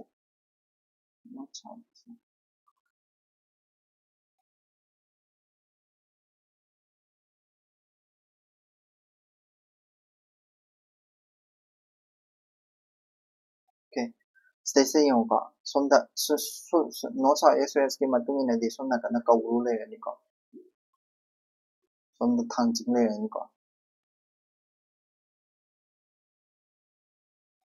ꯀꯣ ꯑꯗꯒꯤ ꯁꯣꯝ ꯅꯥꯀꯟꯗ ꯋꯥꯡꯕ꯭ꯔꯦꯜ ꯂꯩꯔꯅꯤ ꯀꯣ ꯑꯗꯒꯤ ꯁꯣꯝ ꯅꯥꯀꯟꯗ ꯃꯥꯔꯖꯤꯡ ꯂꯩꯔꯅꯤ ꯀꯣ ꯁꯤꯗꯩꯁꯤꯗ ꯑꯩꯈꯣꯏꯒ ꯂꯩꯔꯧ ꯊꯥꯕ ꯍꯥꯏꯅꯀꯣ ꯂꯩꯔꯧ ꯊꯥꯕ ꯍꯥꯏꯅ ꯁꯤꯗꯩꯁꯤꯗ ꯑꯩꯈꯣꯏꯒꯤ ꯀꯣ ꯂꯥꯔꯣꯜ ꯁꯤꯁꯨ ꯂꯥꯔꯣꯜ ꯑꯍꯨꯝꯅꯤꯀꯣ ꯂꯥꯇꯣꯟ ꯑꯍꯨꯝꯗ ꯊꯥꯗꯣꯏꯅꯤ ꯂꯥꯇꯣꯟ ꯑꯍꯨꯝꯗ ꯑꯩꯁꯤ ꯆꯥꯎꯅ ꯌꯦꯜꯂꯛꯑꯒꯦꯀꯣ ꯄꯨꯔꯥ ꯀꯩꯅꯣ ꯇꯧꯔꯒ ꯁꯤ ꯂꯥꯏ ꯍꯔꯥꯎꯕ ꯀꯩꯅꯣꯗꯅꯤ ꯑꯗꯨꯒ ꯂꯥꯁꯦ ꯑꯩ ꯆꯥꯎꯅ ꯑꯗꯨꯝ ꯌꯦꯜꯂꯛꯑꯒꯦ ꯄꯤꯛꯅ ꯑꯗꯨꯝ ꯊꯥꯗꯣꯏꯅꯤꯀꯣ ꯂꯥꯁꯦ ꯌꯥꯝ ꯆꯥꯎꯅ ꯊꯥꯕꯁꯨ ꯌꯥꯗꯦꯕꯀꯣ ꯅꯠꯇꯦ ꯍꯥꯏꯗꯤ ꯑꯩꯅ ꯁꯨꯝ ꯆꯥꯎꯅ ꯎꯠꯊꯣꯛꯄꯅꯦꯕ ꯑꯗꯨꯗꯩꯗ ꯑꯩꯈꯣꯏꯒꯤ ꯐꯤ ꯃꯔꯣꯜ ꯑꯍꯨꯝ ꯀꯣ ꯁꯤꯁꯦ ꯑꯍꯨꯝꯅꯤꯀꯣ ꯁꯤꯁꯦ ꯂꯥꯔꯣꯜ ꯑꯍꯨꯝꯅꯦꯕ ꯂꯥꯔꯣꯜ ꯑꯍꯨꯝꯅꯤꯀꯣ ꯂꯥꯔꯣꯜ ꯑꯍꯨꯝꯅꯤ ꯑꯗꯒꯤ ꯁꯤꯁꯦ ꯐꯤꯅꯤꯀꯣ ꯐꯤ ꯃꯊꯨꯞ ꯑꯍꯨꯝ ꯍꯥꯏꯇꯥꯔꯦ ꯃꯊꯨꯞ ꯊꯨꯞꯇꯣꯏꯅꯤꯀꯣ ꯐꯤ ꯃꯊꯨꯞ ꯑꯍꯨꯝ ꯀꯣ ꯑꯗꯨꯒ ꯐꯤ ꯃꯊꯨꯞ ꯑꯍꯨꯝꯁꯦ ꯇꯧꯔꯦꯗꯅ ꯁꯨꯃꯥꯏꯅ ꯊꯝꯃꯦꯗꯅꯀꯣ ꯑꯗꯨꯗꯨꯒ ꯀꯩꯗꯧꯒꯦ ꯍꯥꯏꯔꯀꯥꯟꯗ ꯉꯁꯥꯏꯒꯤ ꯃꯌꯥꯏꯗꯅ ꯑꯩꯈꯣꯏꯒꯤ ꯂꯩꯔꯣꯜ ꯍꯥꯏꯇꯥꯔꯦꯀꯣ ꯂꯩꯔꯣꯜ ꯉꯁꯥꯏꯒꯤ ꯂꯩꯔꯣꯜꯗꯣ ꯂꯩꯔꯣꯜ ꯑꯍꯨꯝ ꯊꯝꯗꯣꯏꯅꯦꯕ ꯃꯌꯥꯏꯗ ꯂꯩꯔꯣꯜ ꯑꯍꯨꯝ ꯊꯝꯗꯣꯏꯅꯤ ꯑꯗꯨꯒ ꯃꯇꯥꯏ ꯁꯣꯝ ꯅꯥꯀꯟꯗ ꯂꯩꯔꯣꯜ ꯑꯃꯃꯝ ꯊꯝꯗꯣꯏꯅꯤ ꯀꯣ ꯂꯩꯔꯣꯜ ꯑꯃꯃꯝ ꯊꯝꯗꯣꯏꯅꯤ ꯀꯣ ꯂꯩꯔꯣꯜ ꯀꯣ ꯂꯩꯔꯣꯜ ꯍꯥꯏꯁꯤꯁꯨ ꯉꯁꯥꯏꯒꯤ ꯂꯥꯡꯊ꯭ꯔꯩ ꯑꯣꯏꯗꯣꯏꯅꯤꯀꯣ ꯀꯩꯅꯣ ꯃꯇꯣꯟ ꯑꯍꯨꯝ ꯂꯣꯡꯕꯩ ꯀꯥꯡꯕꯨꯁꯤꯡꯁꯦ ꯁꯤ ꯊꯝꯃꯅꯤꯗꯅ ꯑꯗꯨꯗꯨꯒ ꯃꯁꯤꯁꯦ ꯊꯝꯃꯀꯥꯟꯗ ꯀꯩꯅꯣꯗꯨꯅ ꯃꯥꯏꯕꯤꯗꯨꯅ ꯀꯩꯗꯧꯒꯦ ꯍꯥꯏꯔꯀꯥꯟꯗ ꯁꯣꯝ ꯅꯥꯀꯟꯗ ꯑꯃꯨꯛ ꯆꯠꯂꯒ ꯖꯒꯣꯏ ꯑꯃꯨꯛ ꯁꯥꯗꯣꯏꯅꯦ ꯁꯣꯝ ꯅꯥꯀꯟꯗ ꯑꯃꯨꯛ ꯆꯠꯂꯒ ꯑꯗꯒꯤ ꯑꯍꯥꯟꯕꯗ ꯁꯤꯗ ꯐꯥꯔꯁ ꯁꯣꯝꯗ ꯊꯥꯡꯖꯤꯡꯗ ꯍꯥꯟꯅ ꯖꯒꯣꯏꯁꯦ ꯍꯥꯟꯅ ꯀꯠꯂꯅꯤꯕꯀꯣ ꯑꯗꯨꯗꯨꯒ ꯀꯩꯗꯧꯒꯦ ꯍꯥꯏꯔꯀꯥꯟꯗ ꯋꯥꯡꯕ꯭ꯔꯦꯜꯗ ꯑꯃꯨꯛ ꯀꯠꯂꯅꯤꯕ ꯁꯦꯀꯦꯟ ꯀꯣ ꯑꯗꯨꯒ ꯃꯥꯔꯖꯤꯡꯗ ꯑꯃꯨꯛ ꯂꯥꯛꯑꯅꯤꯕ ꯊꯥꯔꯠ ꯀꯣ ꯑꯗꯨꯒ ꯀꯧꯕ꯭ꯔꯨꯗ ꯂꯣꯏꯁꯟꯗꯣꯏꯅꯦꯕ ꯐꯣꯔꯠ ꯀꯣ ꯑꯗꯨꯃꯥꯏꯅ ꯖꯒꯣꯏꯁꯦ ꯁꯛꯇꯣꯏꯅꯦꯕꯀꯣ ꯑꯗꯨꯗꯩꯗ ꯁꯤꯁꯤ ꯃꯣꯏ ꯑꯍꯨꯝꯁꯤꯅ ꯀꯔꯤ ꯀꯔꯤꯅꯣ ꯇꯥꯛꯏꯁꯦ ꯃꯣꯏ ꯑꯍꯨꯝꯁꯤꯅ ꯀꯔꯤ ꯀꯩꯅꯣ ꯃꯣꯏ ꯑꯍꯨꯝꯁꯤꯅ ꯇꯥꯛꯏꯁꯦ ꯀꯩꯅꯣ ꯍꯥꯏꯔꯒꯗꯤ ꯑꯩꯈꯣꯏꯒꯤ ꯂꯥꯏꯔꯦꯝꯃ ꯂꯥꯏꯔꯦꯝꯕꯤ ꯑꯗꯨꯒ ꯑꯄꯣꯛꯄ ꯃꯄꯨꯁꯤꯅꯦꯕ ꯃꯣꯏ ꯑꯍꯨꯝꯗꯨꯅꯦꯕ ꯇꯥꯛꯏꯁꯦ ꯂꯥꯏꯔꯦꯝꯃ ꯂꯥꯏꯔꯦꯝꯕꯤ ꯑꯄꯣꯛꯄ ꯃꯄꯨ ꯁꯤ ꯑꯗꯒꯤ ꯁꯤ ꯃꯣꯏꯒꯤ ꯁꯤꯒꯤ ꯃꯔꯤꯁꯦ ꯁꯤꯒꯤꯁꯤꯅ ꯇꯥꯛꯏꯁꯤꯅ ꯉꯁꯥꯏꯒꯤ ꯃꯥꯏꯀꯩ ꯉꯥꯛꯄ ꯂꯥꯏꯁꯤꯡꯗꯨꯅꯦ ꯁꯤꯅ ꯃꯥꯏꯀꯩ ꯉꯥꯛꯄ ꯂꯥꯏꯁꯤꯡꯗꯨꯅꯦ ꯃꯥꯏꯀꯩ ꯉꯥꯛꯄ ꯂꯥꯏ ꯍꯥꯏꯕꯗꯤ ꯉꯁꯥꯏ ꯀꯧꯕ꯭ꯔꯨ ꯀꯣ ꯉꯥꯛꯄ ꯂꯥꯏ ꯀꯣ ꯃꯥꯏꯀꯩ ꯉꯥꯛꯄ ꯂꯥꯛꯄꯅꯤ ꯁꯤ ꯀꯧꯕ꯭ꯔꯨ ꯋꯥꯡꯕ꯭ꯔꯦꯜ ꯃꯥꯔꯖꯤꯡ ꯊꯥꯡꯖꯤꯡ ꯁꯤꯁꯤꯡꯁꯦ ꯃꯥꯏꯀꯩ ꯉꯥꯛꯄ ꯂꯥꯏꯗꯨꯅꯦ ꯁꯤꯅ ꯔꯤꯄ꯭ꯔꯖꯦꯟ ꯇꯧꯔꯤꯁꯤꯅ ꯁꯤꯁꯤꯅ ꯀꯩꯗꯧꯒꯦ ꯁꯤꯁꯤꯅ ꯀꯔꯤ ꯀꯩꯅꯣ ꯃꯌꯥꯏꯗ ꯑꯍꯨꯝꯗꯅꯤꯁꯤꯅ ꯀꯔꯤ ꯇꯧꯔꯒꯦ ꯍꯥꯏꯔꯀꯥꯟꯗ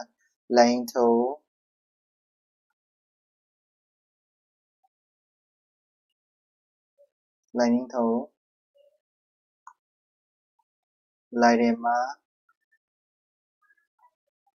ꯀꯣ ꯑꯗꯒꯤ ꯃꯄꯨ ꯁꯤꯗꯕ ꯑꯣꯀꯦ ꯀꯣ ꯃꯣꯏ ꯑꯍꯨꯝꯗꯨꯅꯦ ꯁꯤꯅ ꯔꯤꯄ꯭ꯔꯖꯦꯟ ꯇꯧꯔꯤꯁꯤ ꯀꯣ ꯃꯥꯏꯀꯩ ꯉꯥꯛꯄ ꯂꯥꯏ ꯃꯔꯤꯗꯨꯃꯅꯦ ꯂꯥꯏꯅꯤꯡꯊꯧ ꯂꯥꯏꯔꯦꯝꯃ ꯃꯄꯨ ꯁꯤꯗꯕꯅꯦ ꯑꯗꯨꯗꯨꯅꯦ ꯔꯤꯄ꯭ꯔꯖꯦꯟ ꯇꯧꯔꯤꯁꯤ ꯑꯗꯨꯗꯨꯒ ꯂꯥꯏꯕꯧꯂꯥ ꯊꯥꯕꯅꯦ ꯂꯥꯏꯕꯧꯂꯥ ꯊꯥꯕꯁꯤꯗ ꯃꯥꯅ ꯗꯥꯏꯔꯦꯛꯁꯟꯗ ꯁꯨꯃꯥꯏꯅ ꯆꯦꯜꯂꯤ ꯍꯥꯏꯗꯅꯀꯣ ꯁꯨꯃꯥꯏꯅ ꯁꯤꯗꯒꯤ ꯍꯧꯔꯒ ꯁꯨꯃꯥꯏꯅ ꯇꯧꯔꯒ ꯆꯦꯜꯂꯤꯗꯅ ꯁꯤꯁꯦ ꯂꯥꯏꯔꯦꯟ ꯃꯊꯦꯛꯇꯨꯅꯦꯕꯀꯣ ꯑꯩꯈꯣꯏꯒꯤ ꯀꯩ ꯍꯥꯏꯅꯤ ꯃꯇꯝ ꯑꯃꯗ ꯇꯥꯏꯕꯪ ꯄꯥꯟꯕ ꯃꯄꯨꯅ ꯏꯁꯤꯡꯗ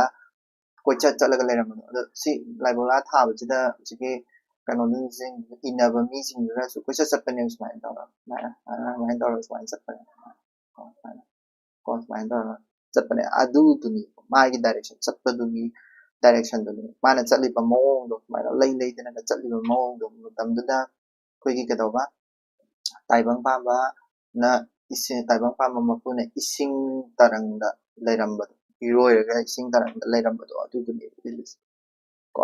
ꯑꯗꯨꯗꯩꯗ ꯁꯤꯒꯤ ꯂꯥꯏꯕꯧꯂꯥ ꯊꯥꯕꯁꯤꯗ ꯃꯥꯅ ꯖꯒꯣꯏ ꯁꯥꯕ ꯃꯇꯝꯁꯤꯗ ꯂꯥꯏꯕꯧ ꯈꯨꯊꯦꯛ 13 ꯂꯩꯌꯦꯕꯀꯣ ꯂꯥꯏꯕꯧ ꯈꯨꯊꯦꯛ 13ꯁꯦ ꯊꯦꯛꯇꯣꯏꯅꯦꯕ ꯊꯦꯛꯑꯒ ꯀꯩꯅꯣ ꯇꯧꯔꯦꯅꯦ ꯑꯅꯣꯏꯔꯣꯜ ꯑꯗꯨꯏ ꯃꯇꯨꯡꯗ ꯑꯅꯣꯏꯔꯣꯜ ꯁꯥꯕꯗꯣ ꯑꯗꯩ ꯁꯤꯒꯤ ꯂꯥꯏꯕꯧꯂꯥ ꯊꯥꯕꯗ ꯑꯩꯈꯣꯏꯒꯤ ꯏꯁꯩ ꯑꯃ ꯁꯛꯄ ꯇꯥꯔꯕ ꯍꯥꯏꯗꯤ ꯁꯤ ꯃꯈꯥꯗ ꯑꯅꯣꯏꯔꯣꯜ ꯍꯥꯏꯁꯦꯀꯣ ꯑꯅꯣꯏꯔꯣꯜꯁꯦ ꯀꯩꯅꯣ ꯍꯥꯏꯔꯒꯅ ꯃꯤ ꯁꯤꯕꯗ ꯅꯠꯇꯦ ꯃꯤ ꯁꯥꯕꯗ ꯁꯤꯖꯤꯟꯅꯕ ꯃꯤ ꯁꯥꯕꯗ ꯀꯩꯅꯣ ꯇꯧꯕ ꯈꯨꯊꯦꯛꯇꯨꯅꯦ ꯃꯥꯅ ꯁꯥꯗꯣꯏꯁꯦ ꯁꯤ ꯍꯧꯖꯤꯛꯀꯤ ꯂꯥꯏꯕꯧꯂꯥ ꯊꯥꯕꯒꯤ ꯑꯍꯥꯟꯕꯒꯤ ꯁꯔꯨꯛꯁꯦ ꯂꯣꯏꯈ꯭ꯔꯦꯗꯅ ꯑꯗꯨ ꯂꯣꯏꯔꯀꯥꯟꯗ ꯑꯅꯣꯏꯔꯣꯜꯁꯦ ꯇꯧꯔꯛꯀꯅꯦꯕ ꯑꯅꯣꯏꯔꯣꯜ ꯇꯧꯕꯁꯤꯗ ꯑꯩꯈꯣꯏꯒꯤ ꯃꯥꯏꯕꯤꯅ ꯃꯥꯏꯀ꯭ꯔꯣꯐꯣꯟ ꯄꯥꯏꯔꯒ ꯇꯥꯏꯕꯪ ꯁꯦꯝꯃꯁꯦꯅ ꯇꯧꯔꯒ ꯇꯥꯏꯕꯪ ꯏꯗꯥꯏꯔꯦꯟ ꯁꯥ ꯇꯥꯕ꯭ꯔꯣ ꯀꯩꯅꯣ ꯌꯥꯝ ꯐꯖꯕꯅꯤ ꯃꯥꯒꯤ ꯃꯔꯣꯟꯗꯣ ꯀꯥꯎꯔꯦ ꯑꯩꯈꯣꯏꯒꯤ ꯌꯥꯝ ꯃꯃꯣꯝ ꯂꯣꯏꯁꯥ ꯍꯥꯏꯕ꯭ꯔꯥ ꯀꯩꯅꯣ ꯃꯃꯣꯝ ꯂꯣꯏꯁꯥ ꯍꯥꯎ ꯀꯩꯅꯣ ꯇꯧꯔꯕꯣ ꯃꯃꯤꯠ ꯄꯥꯜꯂꯁꯦ ꯑꯗꯒꯤ ꯃꯅꯥ ꯄꯥꯜꯂꯁꯦ ꯑꯗꯩꯗꯤ ꯂꯥꯏꯕꯛ ꯄꯥꯜꯂꯁꯦ ꯁꯝ ꯄꯥꯜꯂꯁꯦ ꯀꯩꯅꯣ ꯌꯥꯡꯂꯦꯟ ꯁꯔꯨ ꯁꯥꯕ ꯈꯣꯠꯄ ꯁꯤ ꯃꯥꯏꯕꯤꯁꯦ ꯀꯣꯏꯔꯒ ꯁꯥꯗꯣꯏꯅꯦꯕ ꯃꯥꯏꯕꯤ ꯈꯔꯅ ꯁꯨꯃꯥꯏꯅ ꯇꯧꯔꯒ ꯀꯣꯏꯔ ꯁꯥꯗꯣꯏꯅꯦꯕꯀꯣ ꯃꯥꯏꯕꯤ ꯈꯔꯅ ꯁꯨꯃꯥꯏꯅ ꯀꯣꯏꯔ ꯁꯥꯗꯣꯏꯅꯦꯕ ꯃꯌꯥꯏꯗꯅ ꯑꯩꯈꯣꯏꯒꯤ ꯀꯔꯤ ꯃꯥꯏꯕꯅꯦ ꯃꯥꯏꯕꯤ ꯑꯃꯅꯦ ꯃꯥꯏꯀ꯭ꯔꯣꯐꯣꯟ ꯄꯥꯏꯔꯒ ꯏꯁꯩ ꯁꯛꯇꯣꯏꯅꯦꯕ ꯂꯥꯏꯅꯤꯡꯊꯧ ꯂꯥꯏꯔꯦꯝꯕꯤꯒꯤ ꯃꯃꯣꯝ ꯂꯣꯏꯁꯥ ꯍꯥꯎ ꯁꯤ ꯌꯨꯝ ꯁꯥꯔꯁꯦ ꯀꯥꯏꯅ ꯇꯧꯔꯒ ꯁꯥꯗꯣꯏꯅꯦꯕ ꯑꯗꯨꯒꯤ ꯁꯥꯕ ꯃꯌꯥꯝꯁꯤꯡꯗꯣ ꯃꯣꯏ ꯃꯥꯏꯕꯤ 6-7ꯅ ꯁꯣꯝ ꯅꯥꯀꯟꯗ ꯃꯇꯧ ꯇꯝꯗꯣꯏꯅꯦꯕ ꯂꯣꯏꯅꯃꯛ ꯇꯝꯃꯒ ꯁꯥꯔ ꯆꯠꯇꯣꯏꯅꯦꯕ ꯁꯣꯝꯗ ꯍꯥꯏꯗꯤ ꯃꯤ ꯁꯥꯕ ꯇꯝꯗꯣꯏꯅꯤꯀꯣ ꯀꯩꯅꯣ ꯁꯥꯕ ꯇꯝꯗꯣꯏꯅꯤ ꯂꯣꯏꯅ ꯃꯥꯒꯤ ꯈꯨꯊꯦꯛꯇꯨꯗ ꯂꯣꯏ ꯂꯩꯗꯣꯏꯅꯤ ꯍꯥꯏꯗꯤ ꯃꯤꯠ ꯁꯥꯕꯒꯤꯁꯦ ꯃꯤꯠ ꯃꯄꯥꯗꯒ ꯇꯧꯕꯅꯦꯕ ꯑꯗꯒꯤ ꯌꯥꯡꯂꯦꯟ ꯁꯥꯕ ꯑꯗꯒꯤ ꯂꯣꯏꯅ ꯃꯥꯏꯕꯤꯗꯨꯅ ꯁꯥꯕ ꯖꯒꯣꯏ ꯃꯌꯥꯝꯁꯤꯡꯗꯣ ꯂꯣꯏꯅꯃꯛ ꯉꯁꯥꯏ ꯃꯤ ꯁꯥꯕꯗ ꯁꯤꯖꯤꯟꯅꯕꯁꯤꯡꯗꯣ ꯂꯣꯏꯅꯃꯛ ꯏꯟꯗꯤꯀꯦꯠ ꯇꯧꯕꯅꯦꯕꯀꯣ ꯑꯗꯨꯗꯨꯕꯨ ꯑꯩꯈꯣꯏꯅ ꯂꯩꯁꯤ ꯖꯒꯣꯏꯗ ꯑꯟꯋꯔꯣꯜꯁꯦ ꯍꯥꯞꯆꯤꯟꯕ ꯂꯩꯁꯤ ꯖꯒꯣꯏ ꯀꯧꯗꯣꯏꯅꯦꯕꯀꯣ ꯃꯌꯥꯝ ꯂꯩꯀꯣ ꯃꯥꯒꯤ ꯈꯨꯊꯦꯛ 13 ꯂꯩ ꯍꯥꯏꯁꯦꯀꯣ ꯑꯗꯣ ꯍꯧꯖꯤꯛꯀꯤ ꯍꯥꯏꯔꯤꯕ ꯂꯥꯏ ꯖꯒꯣꯏ ꯁꯥꯕꯒꯤꯗꯤ ꯃꯌꯥꯝ ꯑꯃ ꯂꯩ ꯑꯗꯨꯗꯨꯅ ꯉꯁꯥꯏꯒꯤ ꯃꯥꯅ ꯀꯥꯔꯜ ꯆꯦꯟꯕꯗꯣ ꯉꯁꯥꯏꯒꯤ ꯀꯥꯔꯜ ꯆꯦꯟꯕꯁꯦ ꯁꯤꯗꯩꯁꯤꯗ ꯈ꯭ꯋꯥꯏ ꯐꯥꯔꯁꯇ ꯀꯩꯗꯧꯕ ꯀꯥꯔꯜ ꯆꯦꯟꯕ ꯍꯥꯏꯅ ꯃꯥꯏꯕꯤꯅ ꯃꯥꯏꯕꯤꯅ ꯀꯩꯗꯧꯕ ꯃꯥꯏꯕꯤ ꯑꯃꯗꯤ ꯃꯥꯒꯤ ꯂꯣꯏꯅꯕꯅ ꯀꯥꯔꯜ ꯆꯦꯟꯕ ꯃꯥꯏꯕꯤꯅ ꯀꯥꯔꯜ ꯆꯦꯟꯕ ꯀꯥꯔꯜ ꯆꯦꯟꯕꯁꯤꯕꯨ ꯑꯩꯈꯣꯏꯅ ꯀꯔꯤ ꯍꯥꯏꯒꯦ ꯍꯥꯏꯔꯀꯥꯟꯗ ꯑꯩꯈꯣꯏꯒꯤ ꯂꯩꯁꯦꯝꯕ ꯍꯧꯒꯠꯂꯛꯄꯗ ꯂꯩꯁꯦꯝꯕ ꯍꯧꯒꯠꯂꯛꯄꯗ ꯀꯣ ꯂꯩꯁꯦꯝꯕ ꯍꯧꯒꯠꯂꯛꯄꯗ ꯑꯩꯈꯣꯏꯒꯤ ꯀꯩ ꯍꯥꯏꯅꯤ ꯃꯤꯔꯥꯡꯒꯨꯝꯅ ꯀꯣ ꯃꯤꯔꯥꯡꯒꯨꯝꯅ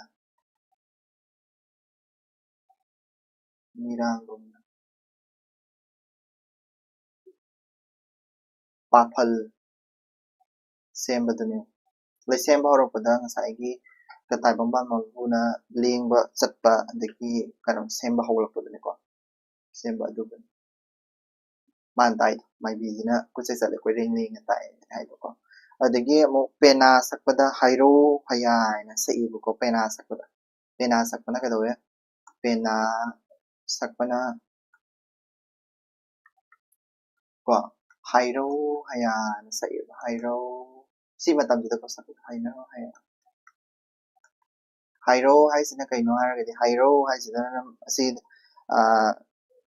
ꯊꯋꯥꯏ ꯄꯥꯟꯕ ꯃꯌꯥꯝꯁꯦ ꯍꯣꯏꯗꯣꯛꯄꯅꯦꯕ ꯑꯁꯤꯕꯅ ꯀꯗꯥꯏꯗꯒꯤ ꯍꯧꯗꯣꯛꯄ ꯇꯥꯏꯕꯪ ꯄꯥꯟꯕꯒꯤ ꯈꯣꯏꯗꯧꯗꯒꯤꯀꯣ ꯑꯁꯤꯕꯅ ꯇꯥꯏꯕꯪ ꯃꯄꯨꯒꯤ ꯈꯣꯏꯗꯧꯗꯒꯤ ꯇꯥꯏꯕꯪ ꯃꯄꯨꯒꯤ ꯈꯣꯏꯗꯧꯗꯒꯤ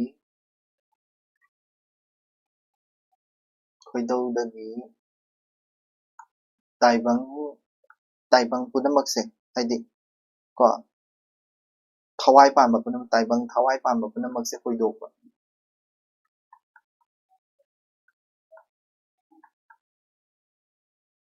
ꯄꯨꯝꯅꯃꯛ ꯍꯣꯏꯗꯣꯛꯄ ꯀꯣ ꯑꯗꯨꯗꯨꯅꯤꯀꯣ ꯍꯩꯔꯧ ꯍꯩꯌꯥ ꯍꯥꯏꯁꯤꯅ ꯀꯩꯅꯣ ꯍꯥꯏꯔꯀꯥꯟꯗ ꯂꯩꯃꯔꯦꯜ ꯁꯤ ꯍꯣꯏꯗꯣꯛꯄꯁꯦ ꯂꯩꯃꯔꯦꯜꯗ ꯍꯥꯟꯅ ꯍꯪꯕꯅꯦ ꯍꯣꯏꯗꯣꯛꯄ ꯌꯥꯒꯗ꯭ꯔꯥ ꯑꯁꯤꯕꯅꯀꯣ ꯑꯗꯣ ꯂꯩꯃꯔꯦꯜꯅ ꯌꯥꯏꯗꯅꯀꯣ ꯂꯩꯃꯔꯦꯜꯅ ꯑꯌꯥꯕ ꯄꯤꯔꯛꯄꯗꯣ ꯂꯩꯃꯔꯦꯜꯅ ꯑꯌꯥꯕ ꯄꯤꯔꯛꯑꯦ ꯑꯌꯥꯕ ꯄꯤꯔꯛꯄꯗꯨꯕꯨ ꯍꯩꯌꯥ ꯍꯥꯏ ꯀꯣ ꯑꯗꯣ ꯄꯦꯅꯥ ꯁꯛꯄꯅ ꯍꯩꯔꯧ ꯍꯩꯌꯥ ꯍꯥꯏꯅ ꯍꯥꯏꯗꯤ ꯍꯩꯔꯧ ꯍꯩꯌꯥ ꯀꯣꯏꯕ ꯃꯥꯒꯤ ꯁꯛꯏꯕꯒꯤ ꯃꯔꯣꯟꯁꯦ ꯑꯁꯤꯁꯤꯕꯨ ꯑꯩꯈꯣꯏꯅ ꯍꯩꯔꯧ ꯍꯥꯏꯁꯤꯅ ꯀꯩꯅꯣ ꯑꯁꯤꯕꯅ ꯇꯥꯏꯕꯪ ꯃꯄꯨꯗꯒꯤ ꯈꯣꯏꯗꯧꯗꯒꯤ ꯉꯁꯥꯏꯒꯤ ꯀꯩꯅꯣ ꯆꯤꯡꯊꯣꯔꯛꯄꯁꯦ ꯀꯩꯅꯣꯒꯤ ꯇꯥꯏꯕꯪ ꯃꯤ ꯃꯌꯥꯝ ꯑꯃ ꯆꯤꯡꯊꯣꯔꯛꯄꯁꯦ ꯀꯣ ꯁꯤꯁꯤꯡꯁꯦ ꯑꯗꯒꯤ ꯍꯩꯌꯥ ꯍꯥꯏꯁꯤꯅ ꯀꯩꯅꯣ ꯂꯩꯃꯔꯦꯜ ꯁꯤꯗꯕꯅ ꯌꯥꯔꯦ ꯁꯤꯅꯤꯀꯣ ꯂꯩꯃꯔꯦꯜ ꯁꯤꯗꯕꯅ ꯌꯥꯔꯦ ꯁꯤꯅꯤ ꯑꯣꯀꯦ ꯑꯗꯨꯅꯤꯀꯣ ꯁꯤꯗꯩꯁꯤꯗ ꯃꯥꯅ ꯍꯥꯏꯔꯤꯕ ꯃꯌꯥꯝꯁꯤꯡꯁꯦꯀꯣ ꯁꯤꯗꯩꯁꯤꯗ ꯑꯩꯈꯣꯏꯒꯤ ꯄꯦꯅꯥ ꯁꯛꯄꯗ ꯃꯥꯒꯤ ꯂꯩꯁꯦꯝꯂꯣꯟꯒꯤ ꯍꯥꯏꯗꯤ ꯂꯩꯁꯦꯝꯂꯣꯟ ꯇꯧꯔꯛꯄꯒꯤ ꯃꯥꯒꯤ ꯍꯤꯁꯇ꯭ꯔꯤꯗꯨꯁꯨ ꯇꯥꯛꯏꯀꯣ ꯂꯩꯁꯦꯝꯂꯣꯟ ꯇꯧꯔꯛꯄꯒꯤ ꯍꯤꯁꯇ꯭ꯔꯤꯗꯨ ꯀꯃꯥꯏꯅ ꯇꯥꯛꯏ ꯑꯩꯈꯣꯏꯒꯤ ꯑꯅꯣꯏꯔꯣꯜꯗꯨꯅ ꯇꯥꯛꯏꯁꯦꯀꯣ ꯑꯅꯣꯏꯔꯣꯜ ꯍꯥꯏꯅ ꯉꯁꯥꯏꯒꯤ ꯑꯩꯈꯣꯏꯒꯤ ꯂꯩꯁꯦꯝꯂꯛꯄꯒꯤ ꯑꯅꯣꯏꯔꯣꯜ ꯁꯛꯄꯁꯤꯅ ꯇꯥꯛꯏꯁꯦ ꯀꯩꯅꯣ ꯑꯩꯈꯣꯏ ꯏꯍꯥꯟ ꯍꯥꯟꯕꯗ ꯀꯩꯗꯧꯋꯦ ꯃꯤ ꯁꯥꯕꯗ ꯇꯥꯛꯑꯦ ꯀꯩꯅꯣ ꯍꯥꯟꯅ ꯁꯥꯏ ꯈꯣꯏꯗꯧ ꯍꯥꯟꯅ ꯁꯥꯏꯀꯣ ꯈꯣꯏꯗꯧ ꯍꯥꯟꯅ ꯁꯥꯔ ꯃꯊꯪ ꯁꯥꯔꯛꯇꯣꯏꯅꯤ ꯃꯤ ꯁꯥꯕꯁꯦ ꯃꯊꯪ ꯇꯥꯛꯑꯦ ꯑꯗꯒꯤ ꯃꯤ ꯁꯥꯔ ꯃꯇꯨꯡꯗ ꯃꯥꯅ ꯑꯉꯥꯡ ꯄꯣꯛꯄꯒꯤ ꯑꯃꯨꯛ ꯇꯧꯋꯦ ꯑꯉꯥꯡ ꯄꯣꯛꯑ ꯃꯇꯨꯡꯗ ꯑꯉꯥꯡ ꯄꯣꯛꯑꯦ ꯀꯣ ꯑꯗꯒꯤ ꯑꯉꯥꯡ ꯄꯣꯛꯄꯗꯒꯤ ꯑꯃꯨꯛ ꯀꯩꯗꯧꯔꯦ ꯑꯉꯥꯡꯗꯣ ꯆꯥꯎꯔꯛꯄ ꯂꯣꯏ ꯁꯨꯅꯕ ꯌꯥꯎꯕꯅꯤꯀꯣ ꯑꯉꯥꯡꯗꯨꯒꯤ ꯌꯨꯝ ꯁꯦꯡꯕ ꯏꯔꯨꯖꯕ ꯂꯣꯏ ꯁꯨꯅꯕ ꯌꯥꯎꯕꯅꯤ ꯆꯥꯛ ꯏꯟꯕ ꯆꯥꯛꯎꯝꯕ ꯑꯗꯒꯤ ꯆꯥꯎꯔꯛꯄ ꯊꯥ 10 ꯐꯥꯕꯗ ꯆꯍꯤ ꯐꯥꯔꯛꯄ ꯑꯗꯨꯝ ꯂꯦꯡꯊꯣꯛ ꯐꯥꯔꯛꯄ ꯑꯗꯨ ꯇꯧꯔꯒ ꯌꯨꯝ ꯁꯥꯗꯣꯏꯅꯤ ꯑꯍꯥꯟꯕꯗ ꯅꯨꯄꯤ ꯍꯥꯟꯅ ꯊꯦꯡꯅꯗꯣꯏꯅꯤ ꯅꯨꯄꯤ ꯊꯤꯗꯣꯏꯅꯤ ꯌꯨꯝ ꯁꯥꯗꯣꯏꯅꯤꯀꯣ ꯌꯨꯝ ꯁꯥꯕ ꯀꯣ ꯁꯤꯁꯦ ꯉꯁꯥꯏꯒꯤ ꯍꯥꯏꯗꯤ ꯀꯩꯅꯣꯗ ꯂꯩꯁꯦꯝꯂꯛꯄꯗꯨꯗꯀꯣ ꯄꯥꯡ ꯌꯥꯟꯕ ꯁꯤꯁꯦ ꯂꯣꯏꯅ ꯖꯒꯣꯏꯗꯨꯗ ꯂꯣꯏ ꯎꯠꯄꯅꯤꯀꯣ ꯄꯥꯡ ꯌꯥꯟꯕꯒꯁꯦ ꯖꯒꯣꯏꯗ ꯂꯣꯏ ꯎꯠꯄꯅꯤ ꯑꯗꯣ ꯂꯥꯏ ꯍꯔꯥꯎꯕ ꯌꯦꯡ ꯇꯥꯔꯒꯗꯤ ꯁꯤꯒꯨꯝꯕꯁꯤꯁꯨ ꯑꯗꯨꯝ ꯐꯖꯅ ꯌꯦꯡꯖꯕꯗ ꯀꯥꯟꯅꯅꯤꯀꯣ ꯂꯁꯤꯡ ꯊꯥꯕ ꯑꯩꯅ ꯊꯥꯏꯅ ꯌꯦꯡꯉꯛꯄ ꯃꯇꯝꯗ ꯂꯁꯤꯡ ꯊꯥꯕ ꯑꯗꯒꯤ ꯁꯤꯒꯤ ꯇꯔꯦꯡ ꯆꯥꯛꯄ ꯀꯥꯁꯦꯀꯣ ꯐꯤ ꯁꯥꯕ ꯂꯁꯤꯡ ꯊꯥꯔꯅꯤ ꯐꯤ ꯁꯥꯕꯁꯦ ꯇꯔꯦꯡ ꯆꯥꯛꯄ ꯀꯥꯟꯗ ꯎꯏꯌꯦꯕꯀꯣ ꯑꯗꯨꯒ ꯐꯤ ꯁꯥꯔ ꯃꯇꯨꯡꯗ ꯂꯥꯏꯗ ꯀꯠꯄ ꯑꯗꯨꯒ ꯂꯣꯏꯁꯟꯗꯣꯏꯅꯦꯕ ꯌꯥꯝ ꯀꯨꯏꯅ ꯆꯪꯕꯅꯤ ꯅꯨꯃꯤꯗꯥꯡ ꯊꯦꯡꯕꯒ ꯇꯥꯕꯅꯤ ꯁꯨꯃꯥꯏꯅ ꯂꯥꯏꯕꯧꯂꯥ ꯊꯥꯕꯁꯦ diagonal thả quỷ chẳng ok sida lawyer ngay berga makha mu parage matamje yam haudan le sida lo shilajina hayeng mu tawasha 129 as sida lo shalage hayeng mu makha satharage hayeng siti mu numit khudingi tawba thodok mayam do mana sa palle ba numit khudingi tawba thodok mayam haibdi lai pi setba lai kauba zi lai kauba do adum tawdini ko adum numit khudingi thodok tawba mayam adagi lai kauba gi thauram pareng mayam do ko adagi lai ma na pangthokpa thodok mayam ko nomagi tham ayuk nungthin numidang pangthokpa thauram mayam ko adu mayam do hayeng tawrage adu question answer su nainarasi Lai Haraoba matungda tawrakpa mayam adu mayam do loi leidi question answer ga nainarasi question dadi aing sai bado Lai Haraoba sa hawrakpagi maram sijima fazana hange and aduga kano adagi Lai Haraoba da tawriba thodok mayam jingse sise sequence naina tawbado adu mayam fazana hange ko aduni okay atopa si question yam hangi 2024 da hangram ko aduna sise paabada kanani khal so sidang sidagi ngasi di sidalo shalage hayeng si makha samdabadu makha da hayeng tawrakse thank you so much have a great day